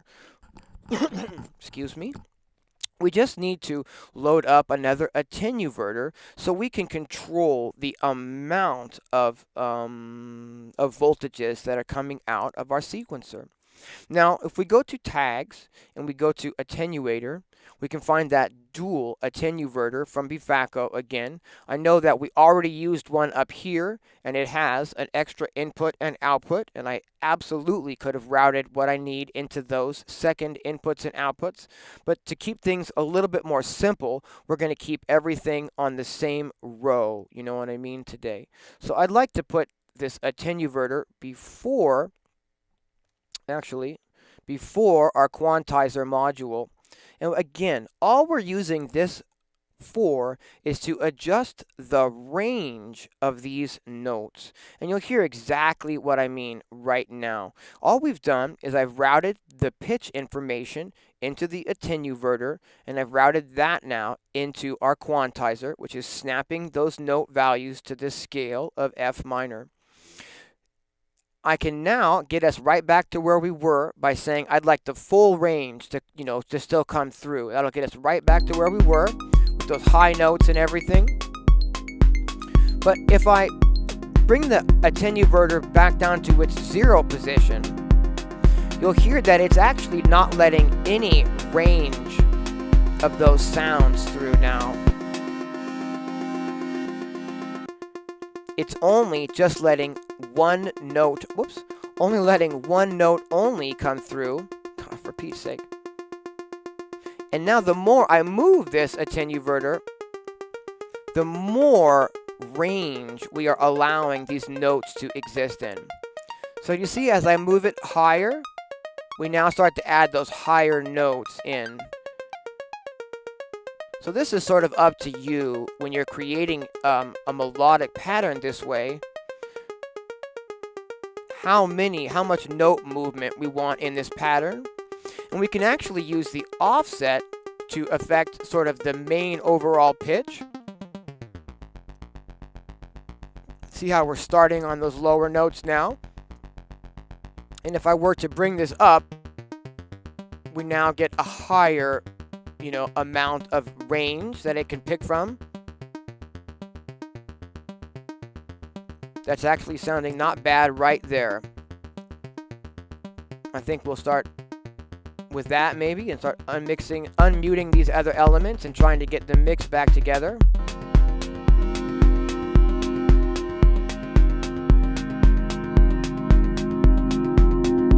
Whoops, I'm moving the wrong knob there. I want to keep our pad nice and tucked back in the mix because it kind of evolves in and out. And I want to give like the focal point more to the arpeggio than the pad. So I want to get the arpeggio sitting on top of the mix rather than in it or underneath it. You have the pad starting to come back up here and it kind of drowns out the arpeggio. I'm going to mix the pad back in the mix a little further and mix that arpeggio a little hotter. All right. In fact, I think what we'll do to get even that, that ultimate level of volume control over this arpeggio is I'm going to use that limiter as a volume knob that I did earlier. We'll go back into the Bog audio section and we're going to load that limiter. I'm going to find out where it put it. And then we're just going to take the output of our oscillator here. Actually, the output of our... Oops. Yeah. Just take that and route that from the left and then route that into... Okay. And now I've got up to 24 decibels of gain, on that ARP. I really love these limiter modules because I know it's not going to accidentally go over the 0 decibel and I can just add as much gain as I need to add.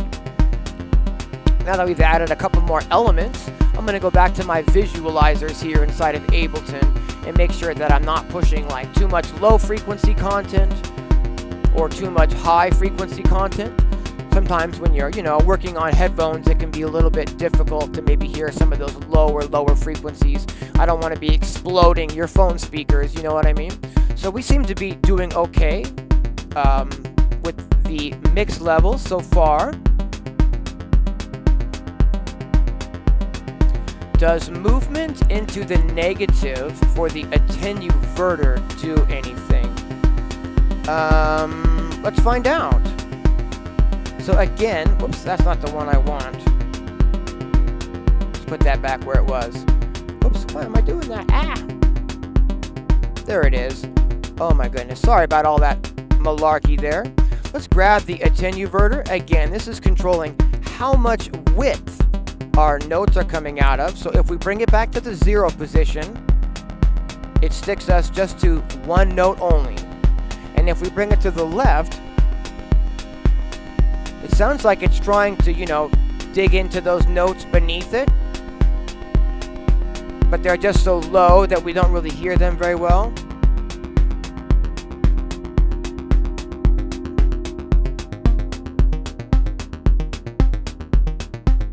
Ooh. Sometimes you just kind of get lucky when you're messing around and things just kind of lock. Can you set up a custom scale?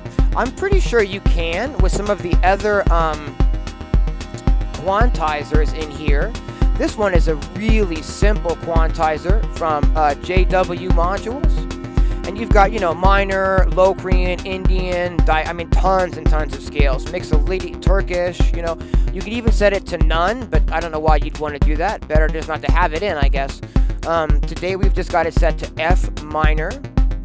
This one I don't think you can use to do custom scales, but I think some of the other ones, the other quantizers that are more robust, you absolutely could. Let's go ahead and start making our arpeggio a little bit more interesting though. Let's grab a delay.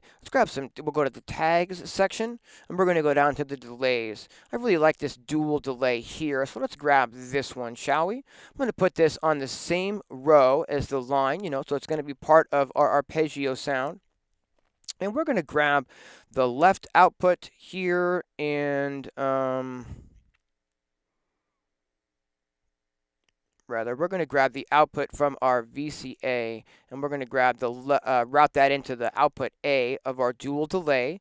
We're going to route that output so it's no longer going into the mixer, but just making a stop at the delay first. Now we can go ahead and route a clock module into our delay so that it knows what tempo we'd like to work, that we're actually working at, and then we can set a tempo division. So in the middle we have a clock input. I'm just going to run that into our main clock here. And then if we zoom in on the delay module, it's called a dual delay because I have one for an A channel, one for a B channel. So if I was running a stereo mix into this, we could absolutely do that. In fact, let's take the time to turn this into like a faux stereo signal, a fake stereo signal, by adding a multiple. If we go to the packs and we go to Bog Audio and we look for a multiple, maybe easier to go tags and then go multiple, and then we can just grab this one here, multiple from Bog Audio. And a multiple is going to allow me to plug in, one thing, but get multiple outputs of that one thing. So rather than routing, our main left out into the delay, I'm going to route our main out, which is just a mono out. I'm going to route that into this multiple, which now gives me 3 duplicate exact outputs of that signal. So I can take one of those into input A, and I could take another one of those into input B. Now, why would I be interested in, trying to create a fake stereo signal at this point when we've just been using it as a mono signal so far? We need to make sure that we can hear this stereo signal first. So I'm going to take the output B, and I'm going to route that into our mixer. I'm going to make sure these channels are the same level as each other, and looks like they pretty much are. Okay. And let's see here. Whoops. Okay. We're going to go ahead and click these to be synced to our tempo. So currently they're on free, and we're going to click that to sync. That's going to allow us to adjust the timing. But again, if you're ever moving knobs and like nothing is changing as you're expecting it to, that's because miRack's not in play, and it needs to be in play for this to work. So we're going to go ahead and click play, and now you'll see that we have actual, numbers here representing tempo divisions. So we could set our left channel to maybe like, quarter note dotted, and we could maybe set the right channel to a different division. Maybe like, eighth note dotted, right? And now we can sort of hear we've got some delays that are starting to sync up with our project. I can adjust the feedback on these to dry wet. Let's try a different delay rhythm. Let's try maybe half note dotted. Yeah, cool. So I've given a different delay time to the left and the right, just to get a little bit of left and right channel sort of separation on that mono sound that is our pad. But we're not really hearing that so much in the mix because I haven't actually panned those 2 inputs left and right. So if we pan those a bit left and right, that's going to help us with that stereo separation. You guys can hear that now, but that pad just got quite a bit wider. In fact, the arpeggio rather, not the pad. I'm saying that wrong.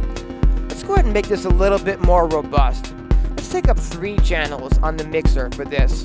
Let's route the left channel, pan that to the left. I'm going to take a middle channel and pan that right up the middle. And we're going to take that right channel now and pan that over to the right. Don't have anything plugged into the middle channel yet. So let's bring that volume down a touch and take the input of that middle channel. And let's plug that directly into our pad sound down here. Now we've got a little bit more of a thicker and a wider sound. It's taking up 3 inputs on our mixer. What we can do is maybe adjust the middle level to be a little bit higher than the wider levels. We can kind of center that sound a little bit in the mix. Yeah, but still have some extra robust stuff going on the edges. Fantastic. We've done quite a bit now, so let's save. And let's start getting a little bit of, automation happening on our arpeggio. For instance, one of the things we could do right off the jump is explore some of the other models of sound creation inside of braids. I think that first one was really working for us though. And we seem to be in a nice key here.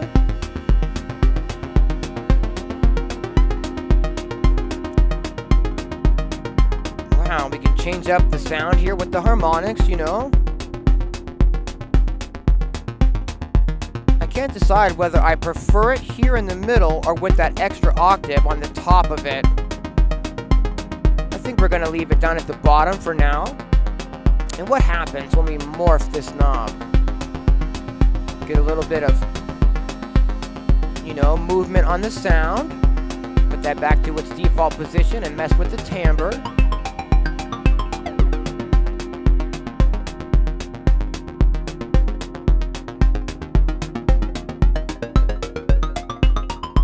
Here, once we get way up here to the top, it gets a little wonky.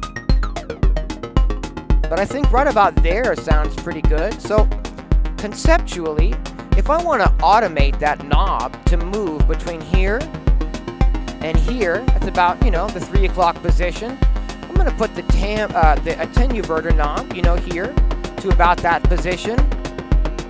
And let's route our LFO into this, shall we? See here, that was on this one here, and let's just pick one of those LFO outputs. Now the LFO that's in sync with our, you know, all of the rest of the modulation on our patch is now moving that timbre a little bit. Let's do the same thing with the harmonics, shall we, of that arpeggio sound. I'm going to grab that and route that into a different, route that into a different input of our LFO. Alright, we can definitely hear some movement here. And I'm just adjusting these knobs, you know, as needed to get it to sound the way we want it to sound. We could even do a little bit of automation on some of these patch points here on the dual delay, maybe. But let's take the wet controls and let's automate those just a tiny little bit, shall we? Let's see. I don't want to route those directly into our LFO because then it's going to move the dry wet knob, you know, the full amount. I hope I'm not going too fast. I know we're kind of into it now, you guys. But I'm going to put the timestamps in if you want to go back to these individual sections and kind of, you know, take a second look at how we're doing things. But let's go ahead and take this wet here and let's automate these so that our delay has a little bit of movement on it. Let's take an output of one of these LFOs and route it into the available second input of our dual attenuverter here. I'm going to route like the main, actually we'll take the 45-degree rotated version of that LFO and route it into that second attenuverter. I'm going to take the output here and I'm going to route that into the dry wet CV rather, on both A and B, okay? So now we're going to be using this LFO to move these knobs ever so gently. And I can you know, now use the attenuverter to say how much left or right I want to move those knobs. So if I want to move them just a little bit to the right, you know, just push the attenuverter there. And now, I wish we could see these knobs moving in real time. We don't get to, but now we're ever so gently adjusting the dry wet control here. Let's see if we can do the same thing with the feedback CV. Let's patch that into that same one, so that we're taking the feedback knob and moving that back and forth ever so gently as well. Let's do that with both of those feedback knobs. Just really subtle automation that we're creating here. Taking 4 different outputs now from this same LFO source and routing them ever so gently to move those knobs. I hope we're making sense. I'm going to go ahead and hit save at this time. I'm going to check in with the chat, guys. Looks like we've been going for about 2 hours and 22 minutes. I want to go a bit longer today, so if you guys, you know, have patience, please stick around. And if you don't have patience, I know this can get a bit tedious for those who aren't actually into Eurorack, you know, but this is something that you can watch back at your leisure.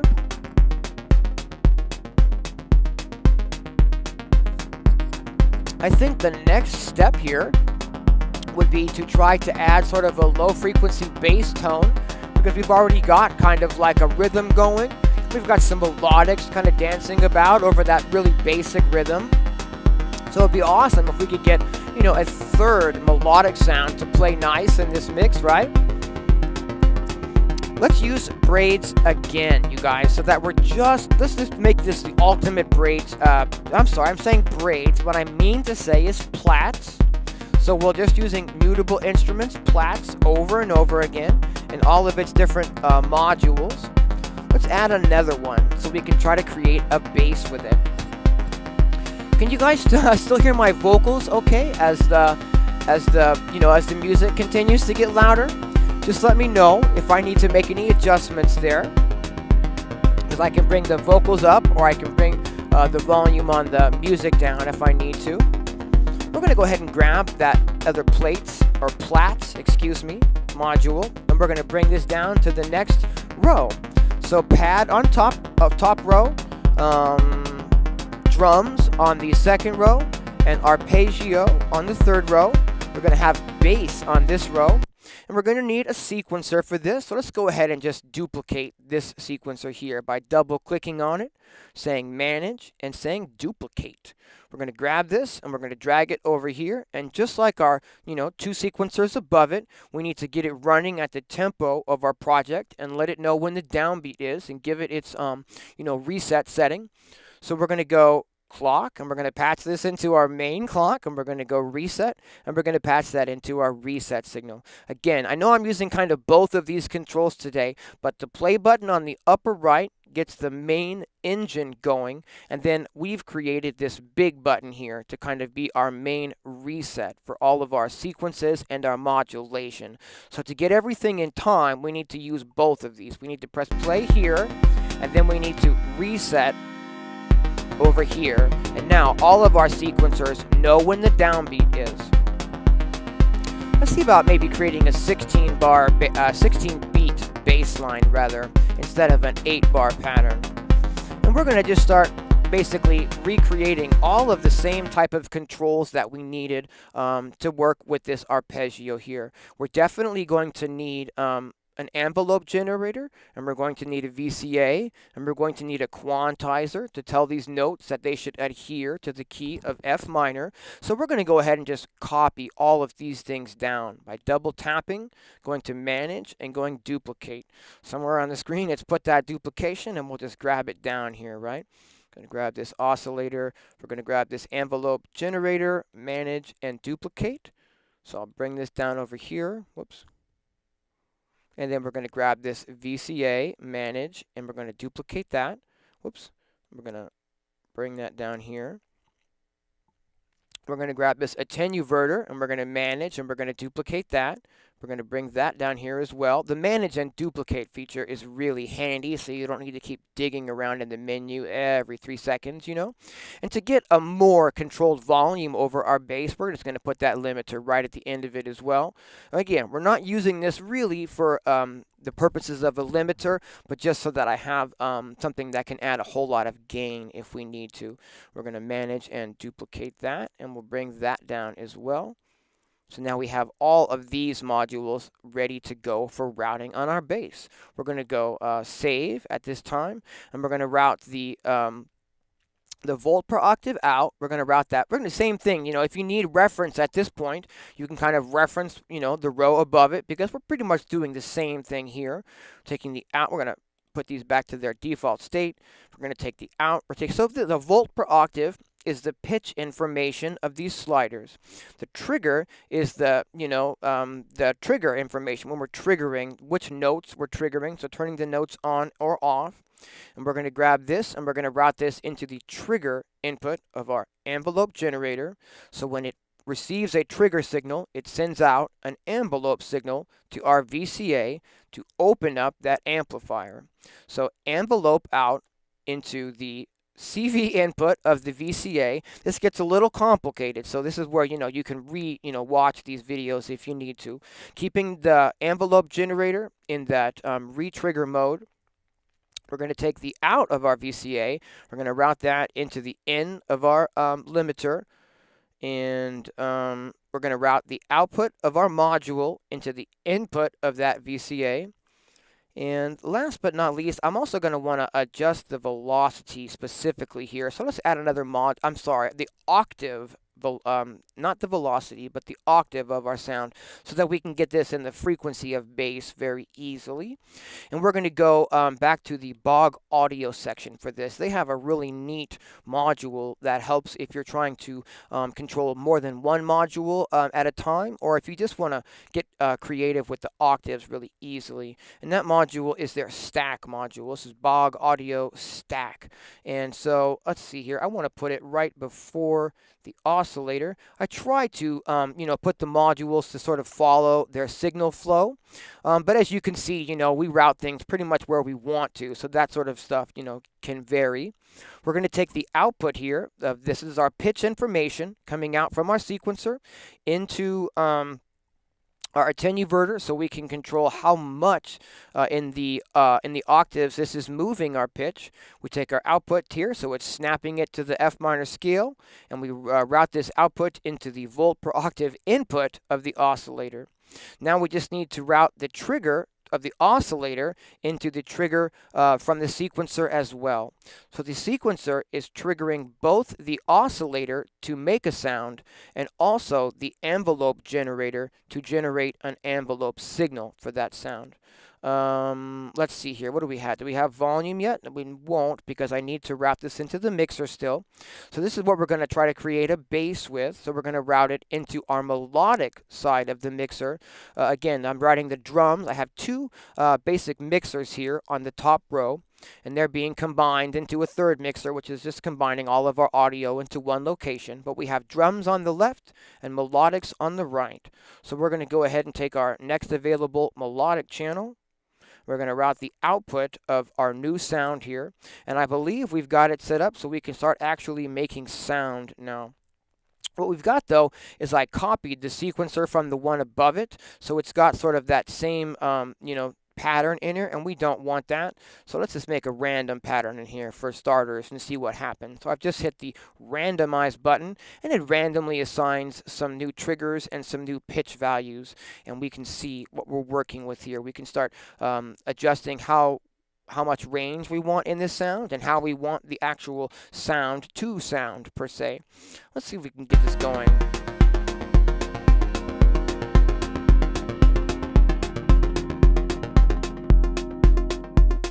Okay, so now we're hearing just our new oscillator, which is this one here. We could change the model if we wanted to. There's the chords module or whatever. I think we'll go back to this one, the second one down maybe. And I want to detune this. This is why I grabbed the stack from Bog Audio, because it has a nice little octave knob here where we can take it from where it is now to -3 octaves below this or 3 octaves above this very easily. All we need to do is just route the volt per octave from our quantizer into the volt per octave of that module. Now we can take our output and route that back into our oscillator. And now I can bring that down an octave. I can bring that down another octave. You hear how we've got kind of more of a bass frequency there, or bring it all the way down. Now we could sort of sculpt that bass sound using, we don't want to ever touch the frequency knob really, because that's going to change the pitch of our sound and get it out of key. But we can absolutely play with the other 3 knobs to get, to decide what sort of a vibe we want on this sound. Each of these is going to have slightly different, effect on what it's going to do to the sound. And what we could do now, yeah, this is sounding great. Sort of just kind of mix this in with our bass. I've got just the drums and this bass sound now. We have our envelope here, so we could, you know, adjust the attack if we wanted to. We don't want to. We could adjust this decay and make it a lot more, you know, thick or robust, punchy sounding. We can also bring that decay way down and make it really smooth and tight. I think that sounds pretty good there. Let's go ahead and add a filter now after our oscillator so that we can have a little bit of filter on the frequencies coming out of this. I'm going to go ahead and save, and I'll check in with the chat before we do that and make sure I'm not missing anything.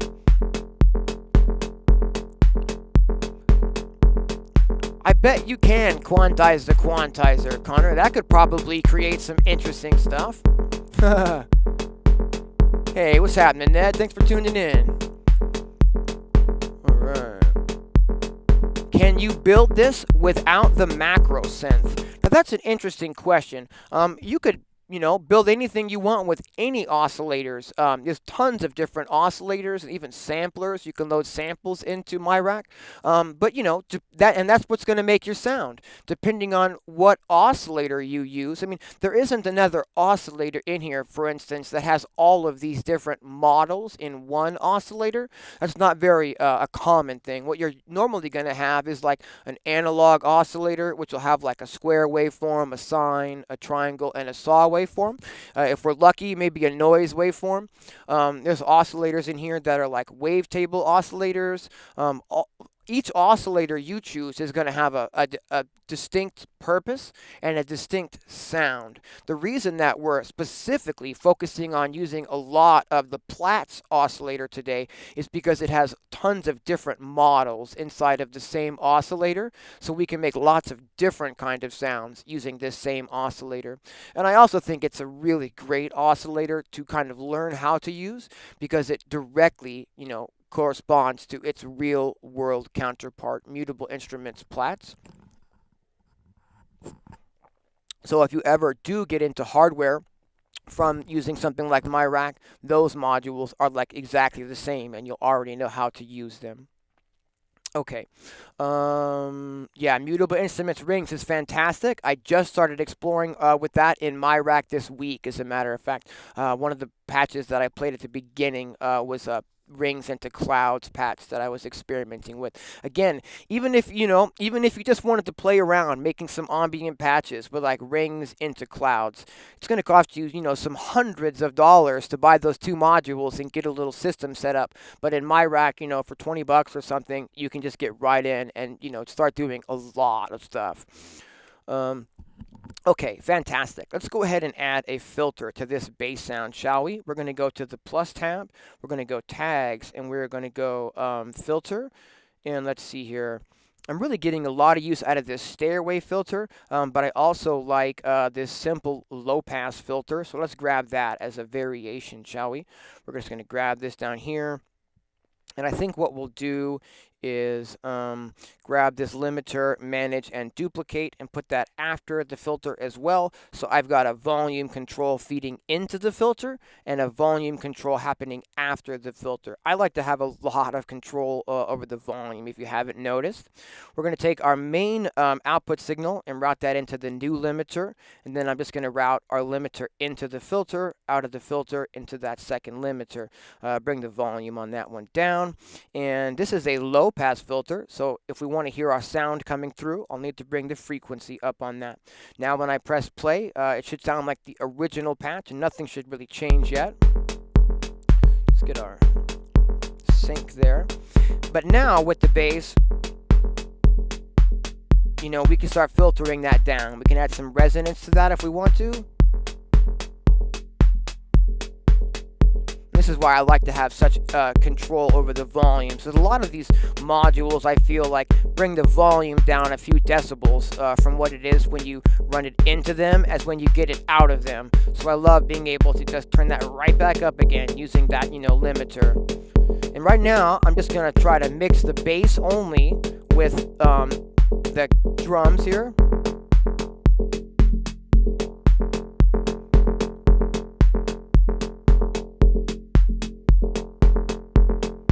Awesome. I think we're going to try to sidechain compress this bass line really fast.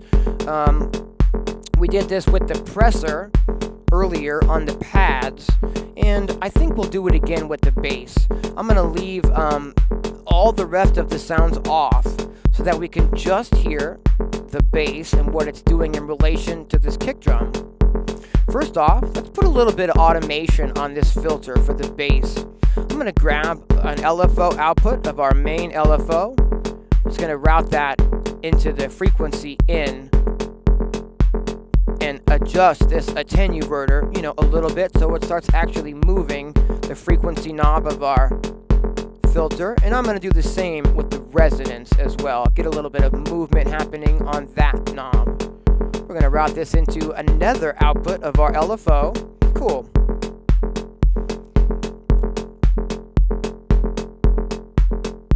Just going to make sure that we're actually getting some. I see, I'm going the wrong direction. Is that what I'm doing? No, it should be this way still. There we go. Just have to find the sweet spot of where the knob needs to sit versus, your modulation.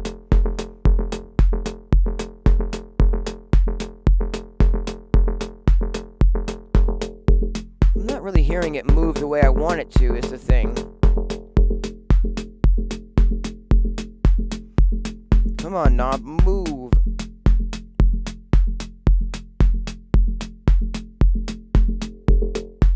It's moving very, very slowly because we've got our LFO moving very, very slowly. So sometimes it takes a little bit of, a few passes through the full LFO range for you to tell, how much movement you've got on it. We're going to go ahead and leave it there for right now and start sidechaining it. We're going to go to the menu, and in the packs, it's from Bog Audio, and we're looking for their pressor. Listening to that filter movement for a second. It's going down a little further than I want it to, so I'm going to pull back on this attenuverter knob. Again, this knob is controlling how much we are moving that frequency knob using our CV input from our LFO. I hope that makes sense, you guys. Okay, I'm going to save at this time, because that's starting to sound pretty good. Here's the pressor that we just put in, stuck it in a weird location. What we need to do is the same thing we did before. We want to tell the compressor to sidechain this bass sound against the kick drum. So every time the kick drum hits, that we should have this bass sound duck just a tiny little bit. And what this is going to do is it's going to help the kick drum just sort of punch through the mix and not lose its punch and its follow through as we keep adding more instruments. It keeps allowing it to sort of punch through all of these things. I like to sidechain at a ratio to 4:1, so we're going to go ahead and put that at 4:1. I also like to use a hard knee instead of a soft knee. This is sort of how aggressive the compressor acts, whether it acts really aggressive or not that aggressive. We want it to act really aggressive. I want to take the in and side here to turn it to all the way to side. Now it knows that I'm trying to use it as a sidechain compressor. And I need to take the audio from the kick drum, the whole audio from that, and I need to route that into the sidechain input. So it takes the audio signal and it uses that as a signal to duck the bass sound from. So where is that kick drum? I believe it is this one here. Yes. So we're going to take the sidechain and we're going to route that into the output of our kick drum. So our kick drum is now routed into this sidechain. It's routed into this sidechain of our pad ducker, and then it's also routed into the mixer so we can actually hear it.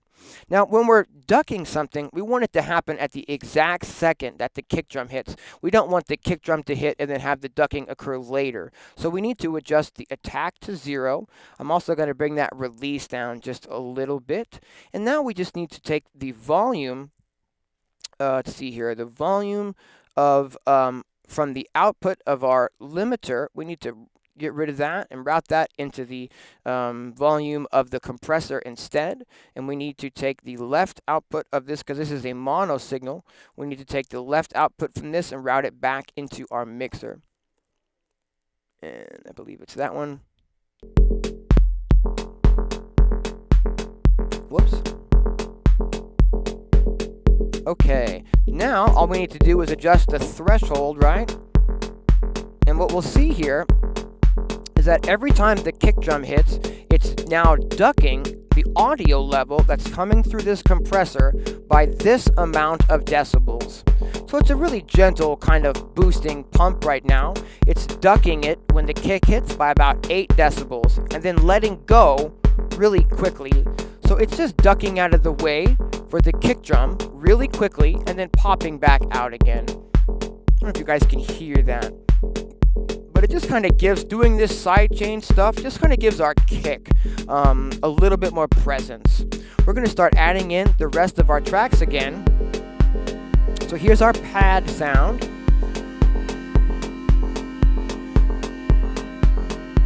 A little bit difficult to mix on headphones, but I think our pad, we want to come up in the mix a little bit.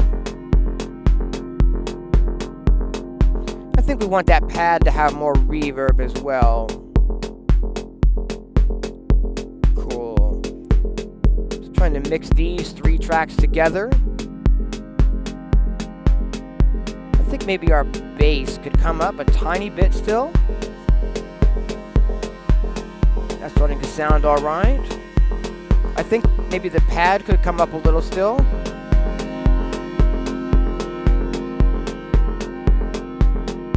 That's a little better. Now let's bring our arpeggio back in. I think we're going to want to bring a little bit more volume up on that arpeggio. Oh my gosh, that's starting to do it. And I think we'll do a little tiny bit of EQ work on that arpeggio sound as well. What we're going to do is hit the plus and go to tags. We're going to find an EQ, equalizer, and we're just going to grab this stereo EQ from Bog Audio. I really like this one, even if we're running like a mono signal, it doesn't matter. This is, I want to put it on our arpeggio, so let's put it before the delay, shall we?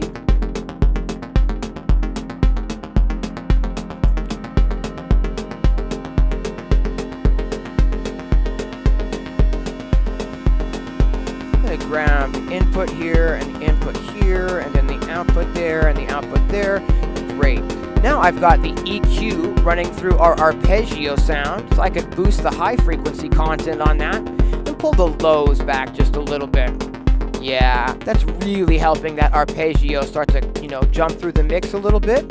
You can really hear our delay cranking through on that. I think we're going to add a little bit of reverb now to this arpeggio sound. I'm going to go ahead and press play. We're going to make sure we're in tags. We'll scroll down to reverb. I'm going to grab that plateau reverb again. Looks like it's put it right here, so we'll, oops, I'm going to just move that down here. It's going to be on our arpeggio, and I believe what we're going to do is run this separately. Yeah, this is sounding fantastic. So I'm gonna take take the left out of our arpeggio and the right out of our arpeggio. They're being routed into the delay, but now also into this reverb. I'm gonna bring the dry wet down on that reverb a little bit and the low input filters down, because we don't really want to put a lot of reverb on the low frequency content and like create muddy stuff in the mix. Now we're going to grab the left out and the right out. And now we're adding some extra reverb. I'm going to pan these a little bit. Yeah, all the way, I think. So we have control over how much delay and how much reverb we're adding to these sounds. This is sounding great. We're actually using 5 different channels on this arpeggio. So we're getting a really robust and thick sound on the arp here. I think we can probably turn that bass up a tiny little bit now.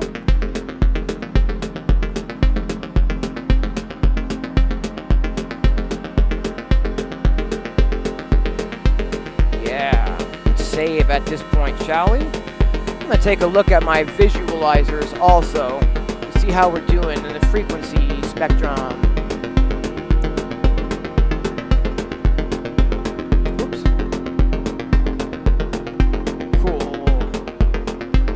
So over here on Ableton, I've got my FabFilter Pro Q3 up and the tonal balance control up. If we had some really robust EQ tools, we might try to affect this sort of frequency spectrum here, or maybe try to bring that dip up right over there. When we're mixing on headphones, as opposed to, monitor speakers or whatnot, it can be a little bit difficult to mix sometimes and hear all of those frequencies, which is why I really like to use these visualizers to help out.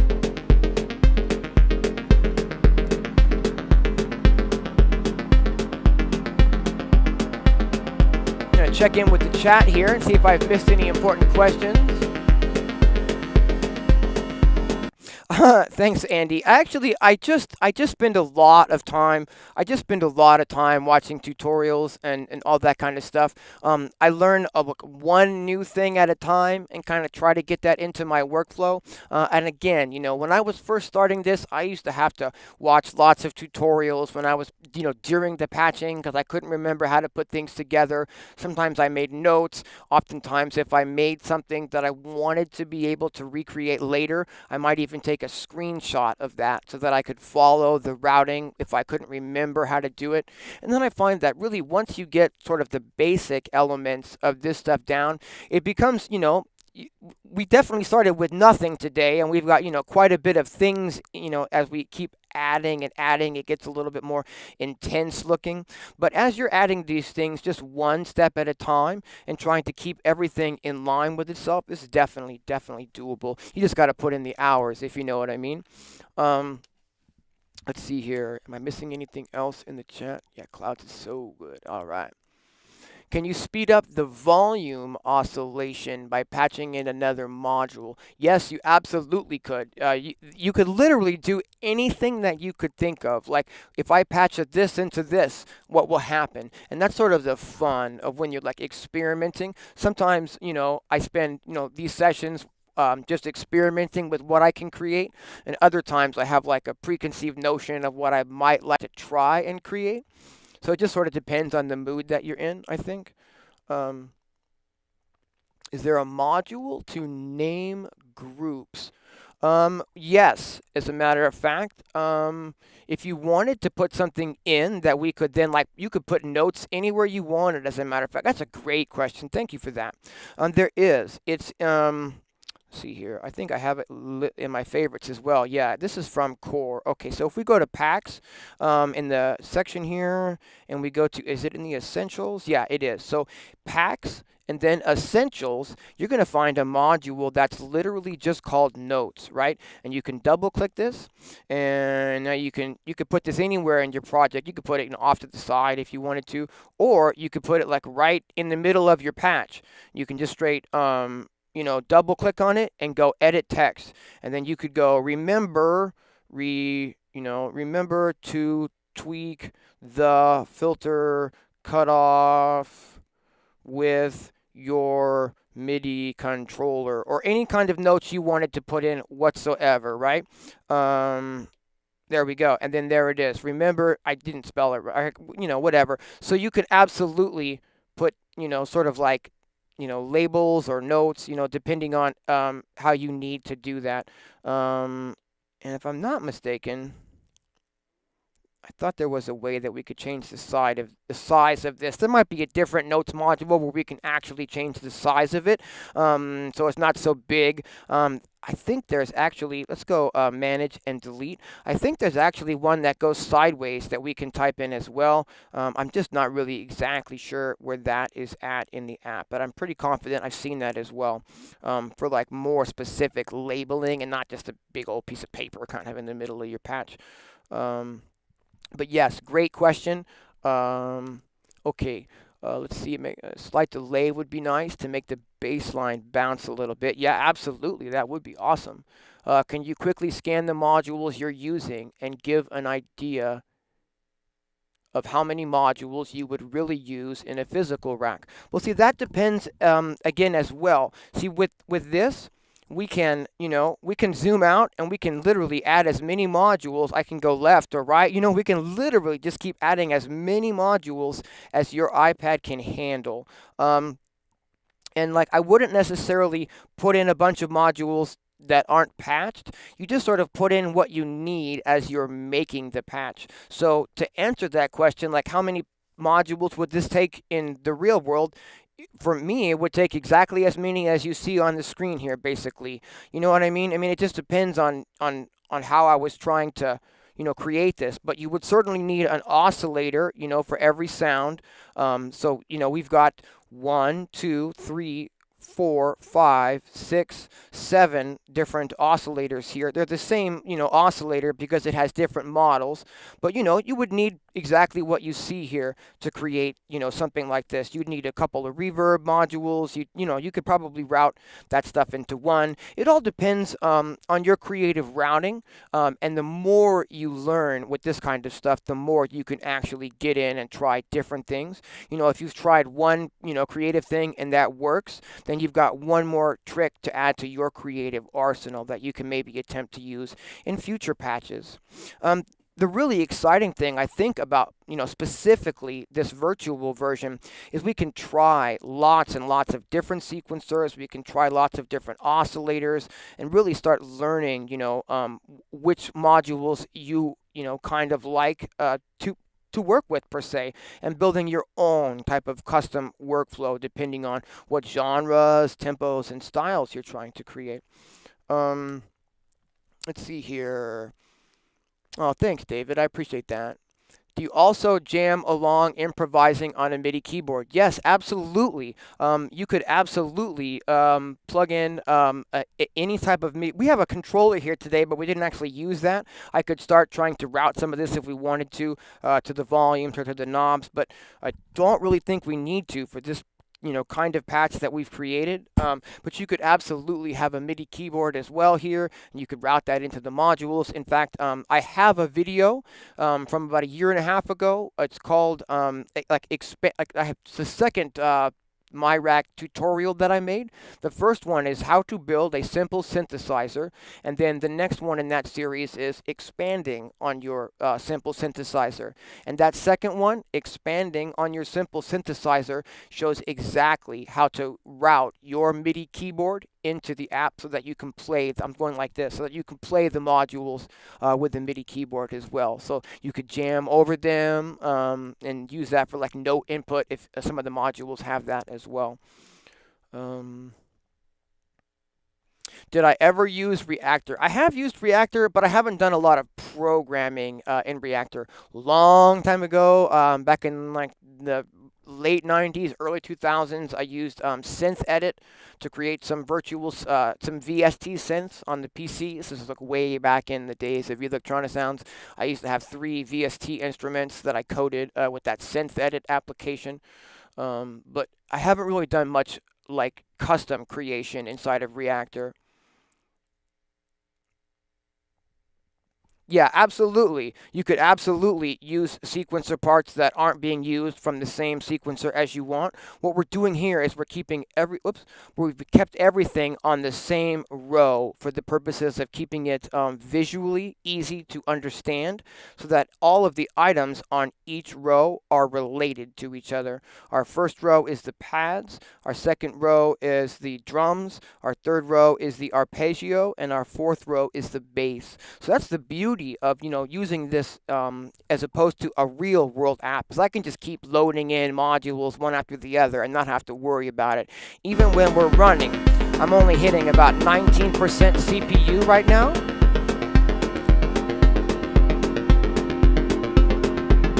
Let's add a ride symbol to this at this time. Let's grab a sampler. Let's go tags and go down to sampler, shall we? I like to use this quad sampler because it's just what they say, it's quad and it's very simple to use. We're going to grab this, and we're going to put this on our line of the drums here. And we're going to, see here I don't have another line of that sequencer, so we're not going to worry about that. We're going to grab a new sequencer, tags, sequencer. just going to grab this one again. And then I'm going to make sure that I can have it on the icon here to just move the modules around super easy.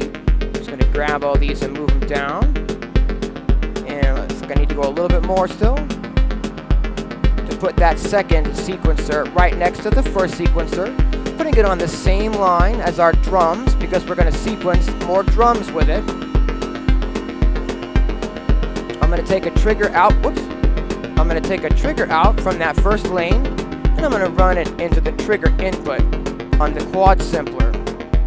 I'm going to turn this into a one-shot mode so that it knows that I'm trying to just trigger samples and not, hold a gate on them or anything. And what we're going to do is just put in like an eighth notes ride part here with this sequencer. We'll need to assign the clock to our clock, and we'll need to assign the reset to our reset. Now when I press stop and play, now that sequencer is in time with all the rest of the sequencers. And I can just put in some eighth notes here. Dun, dun, dun, dun, dun, dun, dun, dun, Those notes from that sequencer are triggering our quad sampler. And I can take the output from that sampler and I can route that into the drum mixer on the left. Bring the volume on that down a bit. Whoops. Let's go ahead and stop first and go ahead and save before we start scrolling. What we can do now is we can scroll on the iPad and we can load a sample. Now I have a whole bunch of samples loaded into my Beatmaker 3 application, and we're going to go there and try to find a ride cymbal. We're going to double tap on this. I'm going to double tap on this window. On the double tap for the quad sampler, I often find that the pencil can get it to reset itself, and you don't want that. So I often interact with this by hand. So we're just going to click the first option there to open a wave sample. And now we can just click the browse at the bottom. Whoops. We can click Open Wave Sample. Let me click Browse at the bottom here. And we can go to Locations. And we can just choose On My iPad. So here's, my iPad. Yours will look like whatever your iPad looks like. And you can navigate to wherever you've got your samples stored in your iPad. I have mine stored inside of Beatmaker 3. So we're navigating into Beatmaker 3, into a folder of Electronisounds samples. And let's see here. I've got a folder of rides and shakers. I'll just go into that and we'll just grab a ride and we will start seeing if this will work for us. Get our sequencers reset here.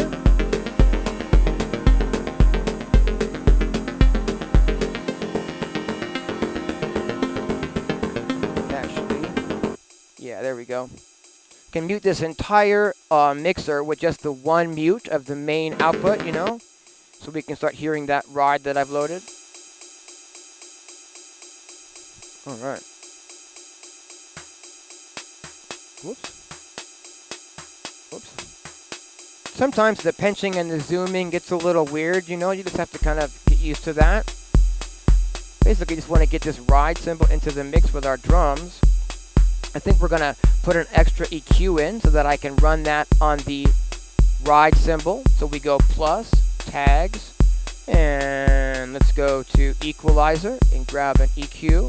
I'm going to take the output of that ride and we're going to take the output of this ride into this EQ and the output of the EQ into the mixer now. All right. I'm just going to bring the lows down on this ride.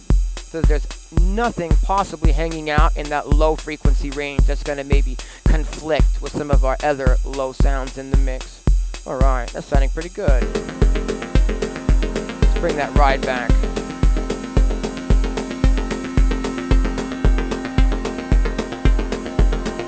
Yeah, nice. And let's check out what the frequency spectrum is looking like. Hey, not bad.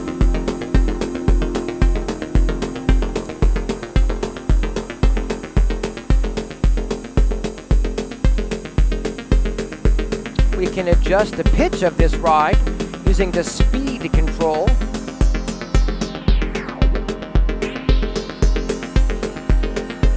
We can kind of mess with that. until it sort of, you know, seats in the mix in a place that we're kind of happy with. I'm pretty happy with that right there. I just want to bring the volume down on it now. Bring the volume down on the mixer rather than on the sound itself. And I'm going to also pan that sound a tiny little bit to the right. Yeah.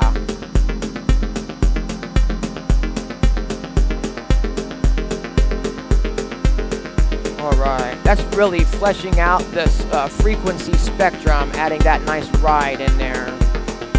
Still going to bring that down a little tiny bit in the mix, so it's just in the background. And let's add a shaker too, because that'll be super easy to do. If I just double click on the second slot here and go open a wave file for slot 2, we can, I'm still in the rides and shakers folder. I'll scroll down and we'll just pick a shaker sample. Awesome.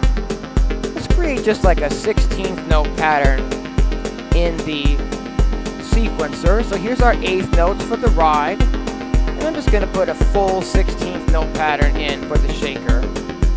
Cool. We're going to take that trigger out and we're going to run it into the trigger in of that shaker. See that sample started going there and you can see it being triggered. Okay. Now we'll just take an output. Let me zoom in a little bit there. Take an output from that shaker and route it into the input of our drum mixer. And there we have a shaker. We can adjust the pitch of that shaker by moving the speed control just like we did with the ride. We can change the pitch up. We can bring it down.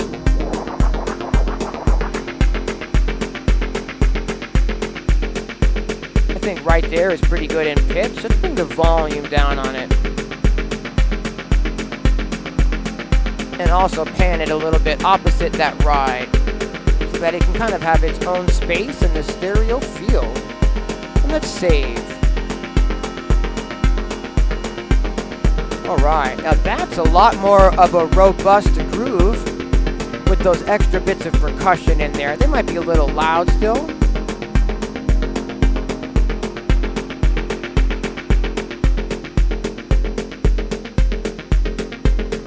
Yeah, just tuck those back. Awesome, and let's save. Alright, I'm going to check in with the chat and see if I'm missing anything. I know this is a long one today. Oh my goodness, we've been going for over 3 hours. I think this is officially the longest stream I've done to date. And if you're still hanging in with the stream, hey, thanks a lot. I know these are going to get, my streams are going to start to get a little bit longer than they've been, and they've already been pretty long. I want to get into some pretty serious, you know, teaching for those of you who are interested in taking, you know, your musical journeys to that next level. I have a lot of plans for some really fun live streams that we're going to be doing in the future. And I really wanted to get back into miRack with you guys. Here today we're just doing miRack. We're not like syncing miRack with the system. We're not syncing miRack with Ableton. We're just kind of messing around. When you start injecting the possibilities of Eurorack into your workflow, things really start to get creatively interesting for someone like me personally. Like, you know, I'm a dedicated synth geek, if you guys haven't figured that out already. And I really want to continue to explore this stuff the best that we can. You know, I consider myself a hybrid producer in that I don't claim, you know, any specific workflow. I've learned the ins and outs of Ableton. I've learned the ins and outs of working with hardware gear. And this last year and a half, I've learned a lot of ins and outs of working with Eurorack. And I want to start combining all three of these elements. And we're going to be doing some long, deep live streams where we're doing things like building live jams in Ableton Live, where we're using MIDI controllers there. We're going to be doing stuff with miRack. We didn't assign the MIDI controller to anything in miRack today. We've already been 3 hours and I'm not done, but I don't think we're going to be assigning any MIDI today. But you can see what I mean about a lot of these things are going to get a lot deeper, and they're going to get, these tutorials are going to get, you know, pretty long and stuff like that. So for all of you who have been with me the whole 3-hour journey today, thanks for your patience. And keep in mind that as these streams get longer and longer, there's going to be, I'm going to go back through and put timestamps in so that when you're watching it back, if you need to go back to a specific piece of information, that's doable as well. I'm going to try to add a chord stab before we call it today, because I think this is really, a good sounding groove, and I think we still have room in the mix to add that. So yeah, let's continue, see what we can do. All right. Let's go ahead and add a chord stab. What I want to do is, we've got a chord, our pad per se already, but I'd like to put a big echoey stab on top of that. And I think the easiest way to do that would be just to use a sample. Since we've been going for so long today, it'd probably be best to just keep this on the easy side of things now. If we didn't want to, then I would just load another Plaits module, put that into chord mode, and try to continue doing it that way. But we can get a lot more variation by just using one of my samples. F minor is my favorite key to write in, so I have lots of chord samples available to us on the iPad already that'll be in that key. So what we'll do is, since I'm still trying to keep every sound on its own line for purposes of just keeping it visually organized, let's approach this that same way. Let's grab a sampler. So I'm going to go tags and sampler, and I'm going to grab another quad sampler. And looks like it stuck that up here. So this is what we were talking about a moment ago. I absolutely could have just, used the same quad sampler that we already have in the mix. There's some empty slots there. There's no real, reason why I'm doing this other than to keep everything very organized visually, if you get my drift. Okay. And we're going to want to trigger this as a one-shot and not in a gated mode. So I'll make sure I set that to one-shot. Let's just double-click this right off the jump and load a sample into it. Let's see here.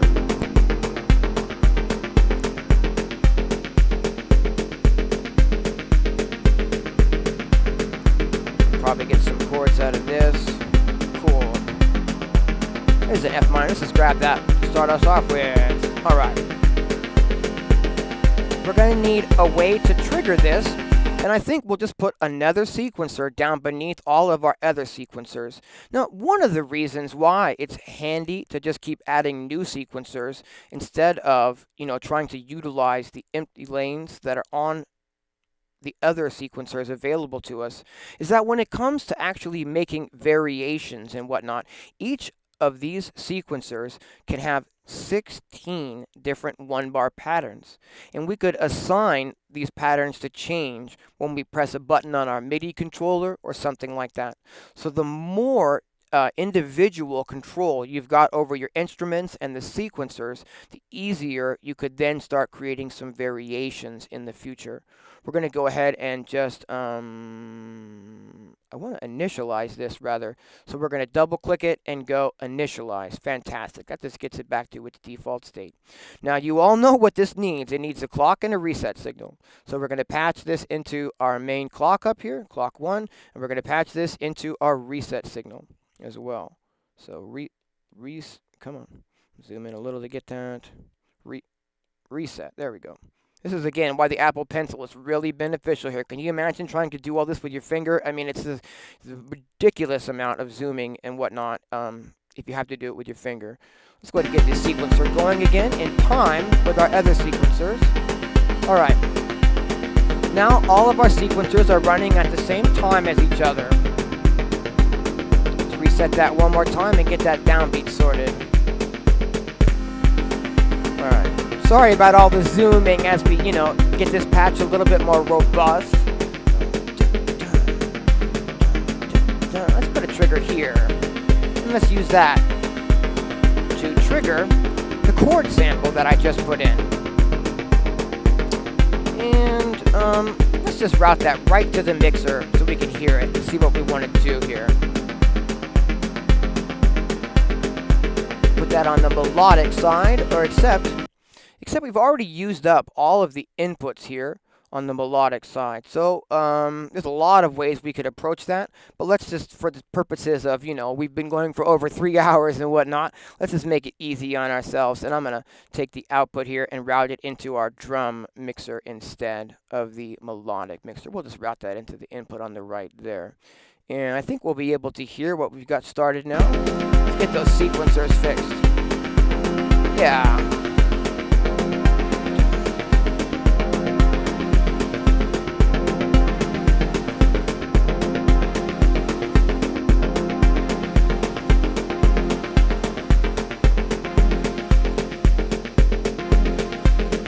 Nice, but I think we're going to use a different chord sample. So we're going to go ahead and double click here and open, and let's just pick a different chord sample. How about something from the Sirius maybe? Do we have any F minors just ready to go? Maybe this. Let's try one of these. How about this one here? Unfortunately, when you're working with the sampler inside of miRack and you go to load something, there's no preview mode. So you have to actually take the time and load each sample one by one and then go, is this what I want? No? Okay, let me load another one. You don't really get to preview it as the mix is playing per se.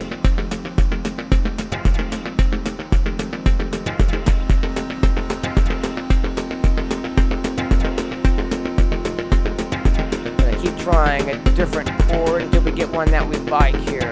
Maybe this one. That'll work for today. Cool.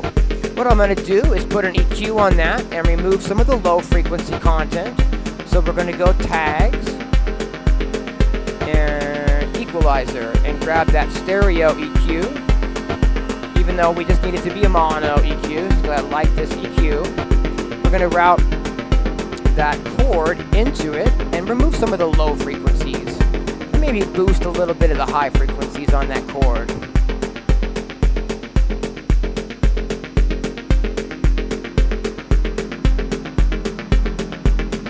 What happened to my volume there?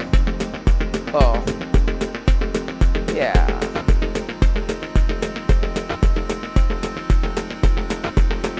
Ooh, yeah. A little more volume on that. We're going to go pats and where is that? Log audio. And we're going to grab their limiter again so I can use that as a volume. Alright, let's just change the routing on this.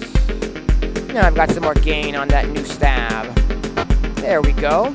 I want to get it, you know, floating over the mix as opposed to being buried in the mix. I want it to sit on top of our existing pad rather than blend into it. Awesome. Let's go ahead and save at this time. I know it's a long stream today, everyone, and thank you for your patience.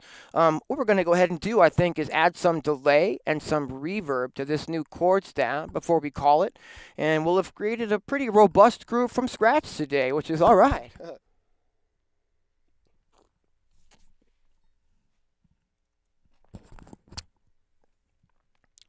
Opie here today, being a super good boy. Been chilling the entire session, just hanging out. Can't ask for a better studio buddy than that. He just hangs out in here with me all the time. And if he's not able to get in, like if I had the door closed, he just whines at the door. He just wants to hang out with the dad in the studio. Man's best friend. All right. Let's do this. We're going to add a delay first, and I think we're going to do kind of that same thing that we did with the arpeggio, and we're going to add that dual delay again. So we're going to go tags and we're going to go delay. I find it's best to run, if you're going to run reverb and delay, it depends on if you're going to run in serial or in parallel or how you're going to route it. But if you want to route one into the other, I find it's a lot better to run delay into a reverb and not reverb into a delay. Now, you can get nice reverb on your delayed hits that way, but if you run into reverb first, then you're taking a reverby sound and putting a bunch of delay on that, and it creates a mud type of thing, and you really don't want that. We're going to go ahead and get this delay working at our tempo by running our main clock into it. Now, all we need to do is take the output here and route our chord sample into that. Now if I press play, cool. We can take the delay and we can take it from free running to synced, and I can change the sync time here to maybe like a quarter note dotted. Cool.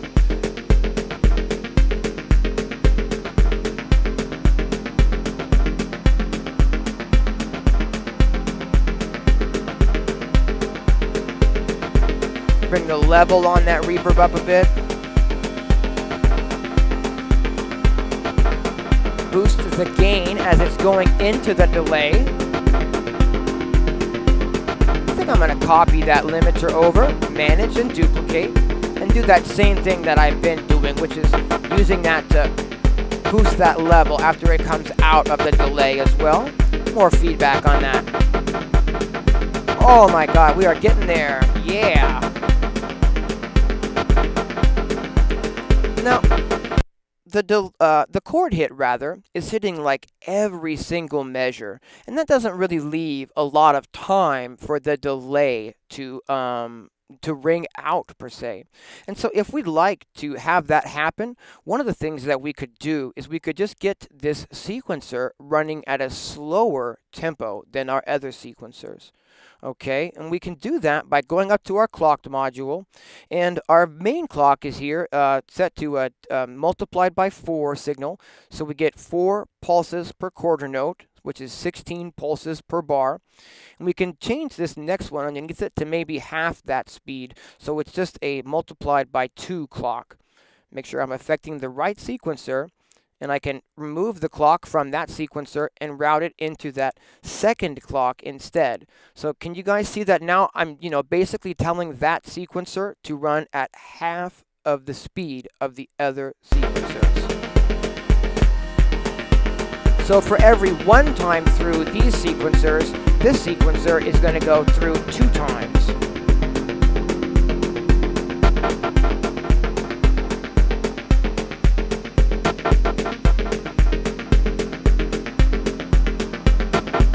Trying to find where I'd like to put this note here. Just get everything synced up here.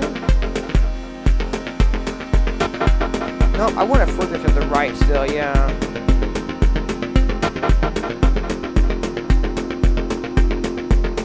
Oh, this is changing patterns on me. Stop that. There we go. Awesome.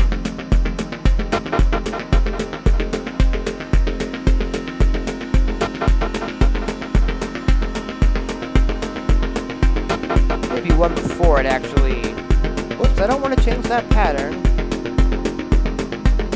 There we go. Oh, yeah, that's what I want. And I want more feedback on that delay still. So forget about it. Let's go ahead and add another one of these plateau reverbs by manage and duplicate. We can drag that one down over here. And instead of running our delay directly into the mixer, I can run our delay into this reverb. Get a little bit of reverb on that.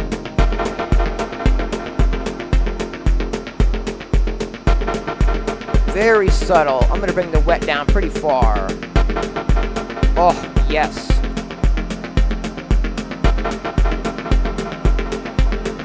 As a matter of fact, we might just want to make this a little bit slower even. Let's go ahead and take that tempo and make it a 1 so that it's literally 4 times as fast as our main, 4 times slower rather than our main clock. And I'm going to put that just on the downbeat now instead.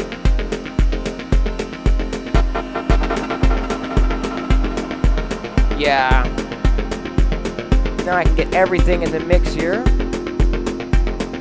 Yeah, so we basically got a 4-bar repeating pattern with the stab on the downbeat of the first bar, 2, 2, 3, 4, 3, 2, 3, 4, 4, 2. Let's hit that chord, right? On the downbeat of every 4th bar.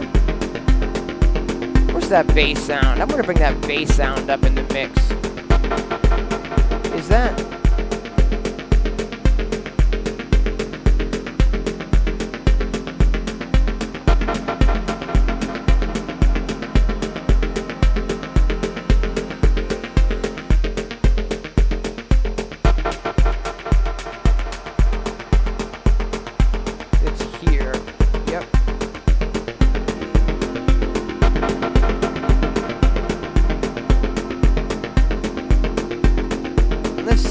at this point.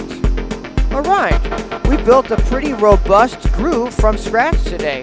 There aren't any variations on the groove, but we can definitely hear how the modulation that we've added is creating lots of movement. The next step would be to go through, and each of these sequencers are just on pattern 1. So we could easily create up to 16 patterns total in each of these sequencers. And then we could assign those sequencers, you know, to change their pattern every time we hit a button on our MIDI controller or something like that. One of the easiest ways we could actually demo that really fast would be to just take our drums and to go into MIDI learn mode by just hitting the learn up at the top here. Okay, that highlights everything on the screen that we can assign to a MIDI controller. Now I can assign these individual patterns to buttons on my MIDI controller.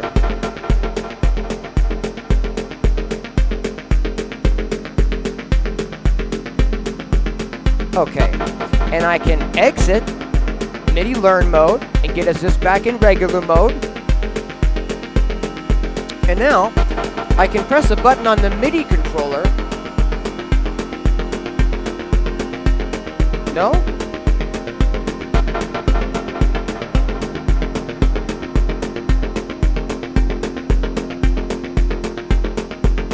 Alright, see? Hold on.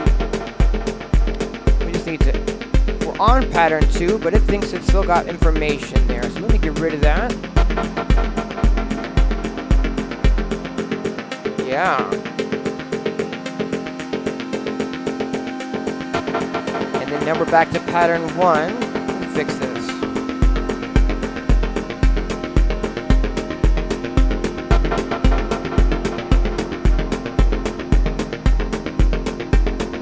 I'm not sure what. Oh, I see what I've done wrong. Okay. What I've done wrong is I've actually assigned my controller to the wrong thing. I've assigned it to change the pattern on just one sequencer, and what I wanted to do was assign it to that row beneath, which says global change, not just the individual pattern change. Let me fix that real fast. We're going to go back into learn mode. I'm going to click on what I've mapped it to and go unmap, because I mapped it to the wrong thing, right? What I want is this global change. So I'm going to grab that global change. I'm going to click learn, and then I'm just going to click the button on my MIDI controller that I want it to learn. And it's not working now? Oh, come on now. You just worked. Learn. Yeah, it doesn't want to. Okay, well, we're going to pass on the MIDI setup for today. We've been going for a long time anyhow. But I was just trying to make it so that we could have a pattern change happening so you guys could see what the next step in this kind of thing would kind of be. I guess we are going to get, you know, pretty much calling it today, but I want to check in with the chat and make sure that I'm not, you know, missed any questions and whatnot. So we'll do that beforehand as well. And what I'll do is just play the groove we've got for now. Get everything synced up again there. Maybe turn that volume down a little bit so that I don't have to talk quite so loud over the mix here. Hey, thanks 101. We got Boyd 101. Thank you. Hey, thanks Peter. Yeah, thanks HR Terror, that means a lot. Hey, thanks David. Thanks Andy, thanks Slim. Alright, thanks Connor. Hey, thanks PK Ibber. Thanks Audible Video. Thanks Flip Mode. Yeah, just about a gig in a rack. You said it very well there, Flip Mode. Absolutely. Yeah, quasi-MIDI serious. I'm a huge quasi-MIDI geek, and I've got a bunch of the quasi-MIDI pieces in here. I've done a bunch of sampling out of those for some of my sample packs as well. Yeah, absolutely. Quasi-MIDI.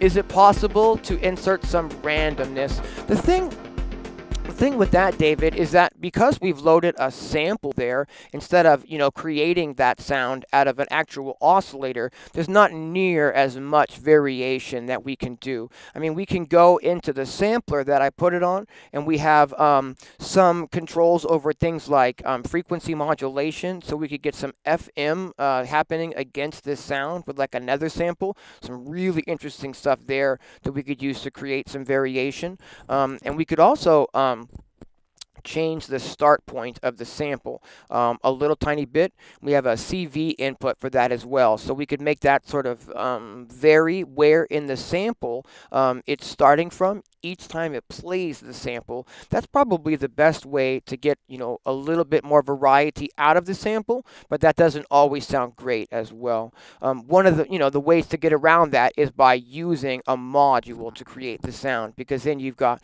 you know, quite a bit more things that we can automate and adjust, because it's creating that sound via synthesis in real time, whereas this is just a recorded one shot of a sample.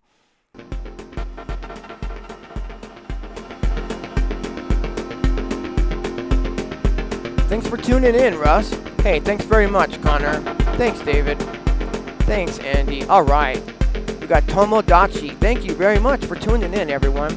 I hope, you know, I know we got really deep today. This is kind of the start of where I'm hoping to go with some tutorials in the future, as in deep, you know. Like I said earlier, I really have some big ideas for some streams that I want to do where we're combining some of this stuff with the actual system, and combining it with Ableton Live and doing all of this stuff with Ableton Link. I've got a new module from Circuit Happy called ML2, which generates its own Wi-Fi hotspot that then I can connect the iPad to and the Mac to with Ableton, and we can do some really robust things. So yeah, for those of you who want to get geeky with it, buckle up and stay tuned, because we are about to really get geeky with it. Let's listen to this for just a little bit more. This is a really cool patch.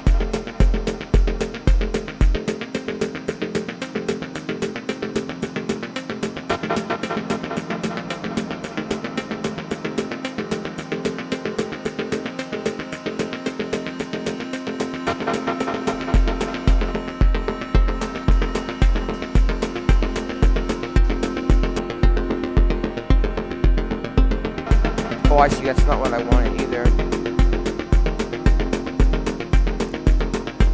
Alright. So if anyone has any last minute questions, whether they be Eurorack related or any type of music production related in general, now would be the time to ask those right before we call it for today. Thanks, Andy.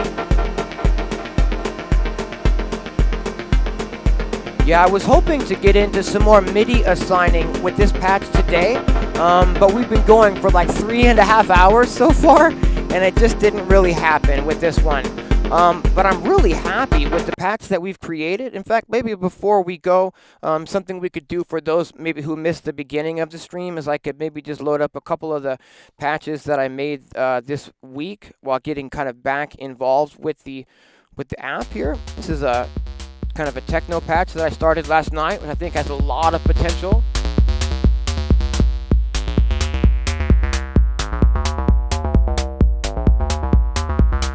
I really like these kind of 4 on the floor techno-y grooves. We could do all sorts of stuff with this. Add ride cymbals, add, you know, more hi-hats, add shakers, add an arpeggio, add a chord stab.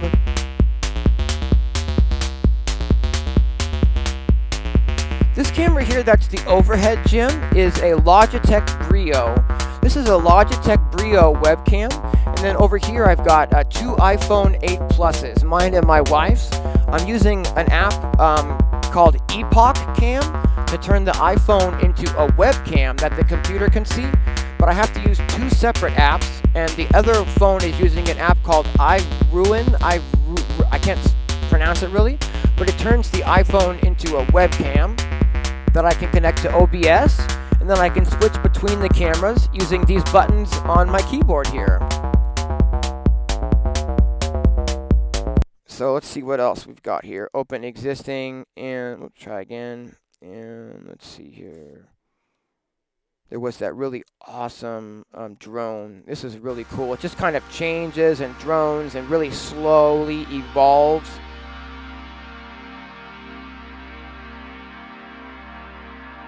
We could, you know, take something like this and then add some drums to the top of it, something like that.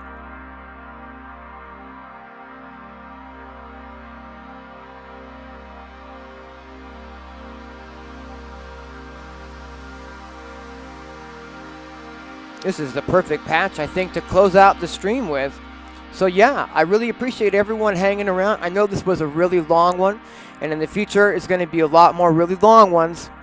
But I'm going to go through this one, and I'm going to put in some timestamps so that if you want to watch it back and kind of revisit some of the techniques that we used today, that'll be a lot more easy to do, and that these streams will hopefully have a little bit more educational value that way for the replay.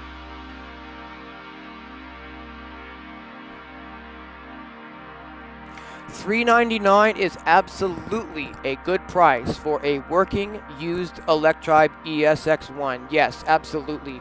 I'd say the going prices on those now are really anywhere from $400 to $500. But you really want to, contact the seller, and you really want to, grill them and verify them that they've turned it on and tested all of the knobs and that the knobs work properly still. Because these are old samplers, and sometimes, if the potentiometer is, encoder, rather is, too old, they might need to be replaced.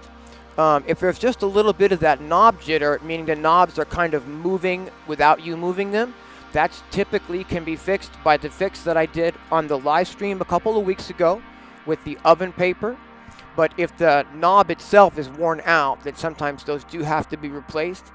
That being said, $400 to $500 for Electribe ESX1 or EMX1 is definitely the correct price range right now. $400 to $500 still, absolutely.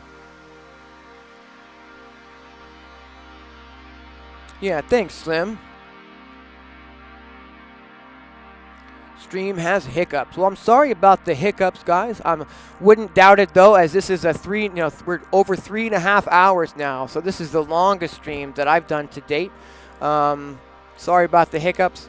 And thanks for watching. Yeah, so we are going to go ahead and call it, everyone. I really appreciate you hanging out with me on these live streams, and we'll be back next Sunday. Actually, I'm sorry, before I go, I just want to let you know about a live show that I'm doing this Friday. It's for the SoCal Synth Society. And the SoCal Synth Society and the Colorado Modular Synth Society have teamed up and are putting on a big show this weekend, a synth summit, starting Friday evening with a live show, a bunch of Eurorack performances. And I've got a set in there Friday night at 7 p.m. Pacific Standard Time. And then on the weekend, on Friday and Saturday, they're having a whole bunch of more live performances and live panels and Q&A and stuff. And on Saturday, during their Synth Summit, I'm on a hybrid Eurorack panel where we'll be talking about hybrid Eurorack setups. And there's lots of cool panels, both Saturday and on Sunday. And I highly recommend checking this out. It's going to be on the California SoCal Synth Society, YouTube channel. And you can find that, Synth Summit 2001. There's also going to be links on my social media, on my Twitter, on my Facebook, Instagram, all that kind of stuff. So if you're interested in some cool stuff next weekend, definitely check out the Synth Society Summit. Absolutely.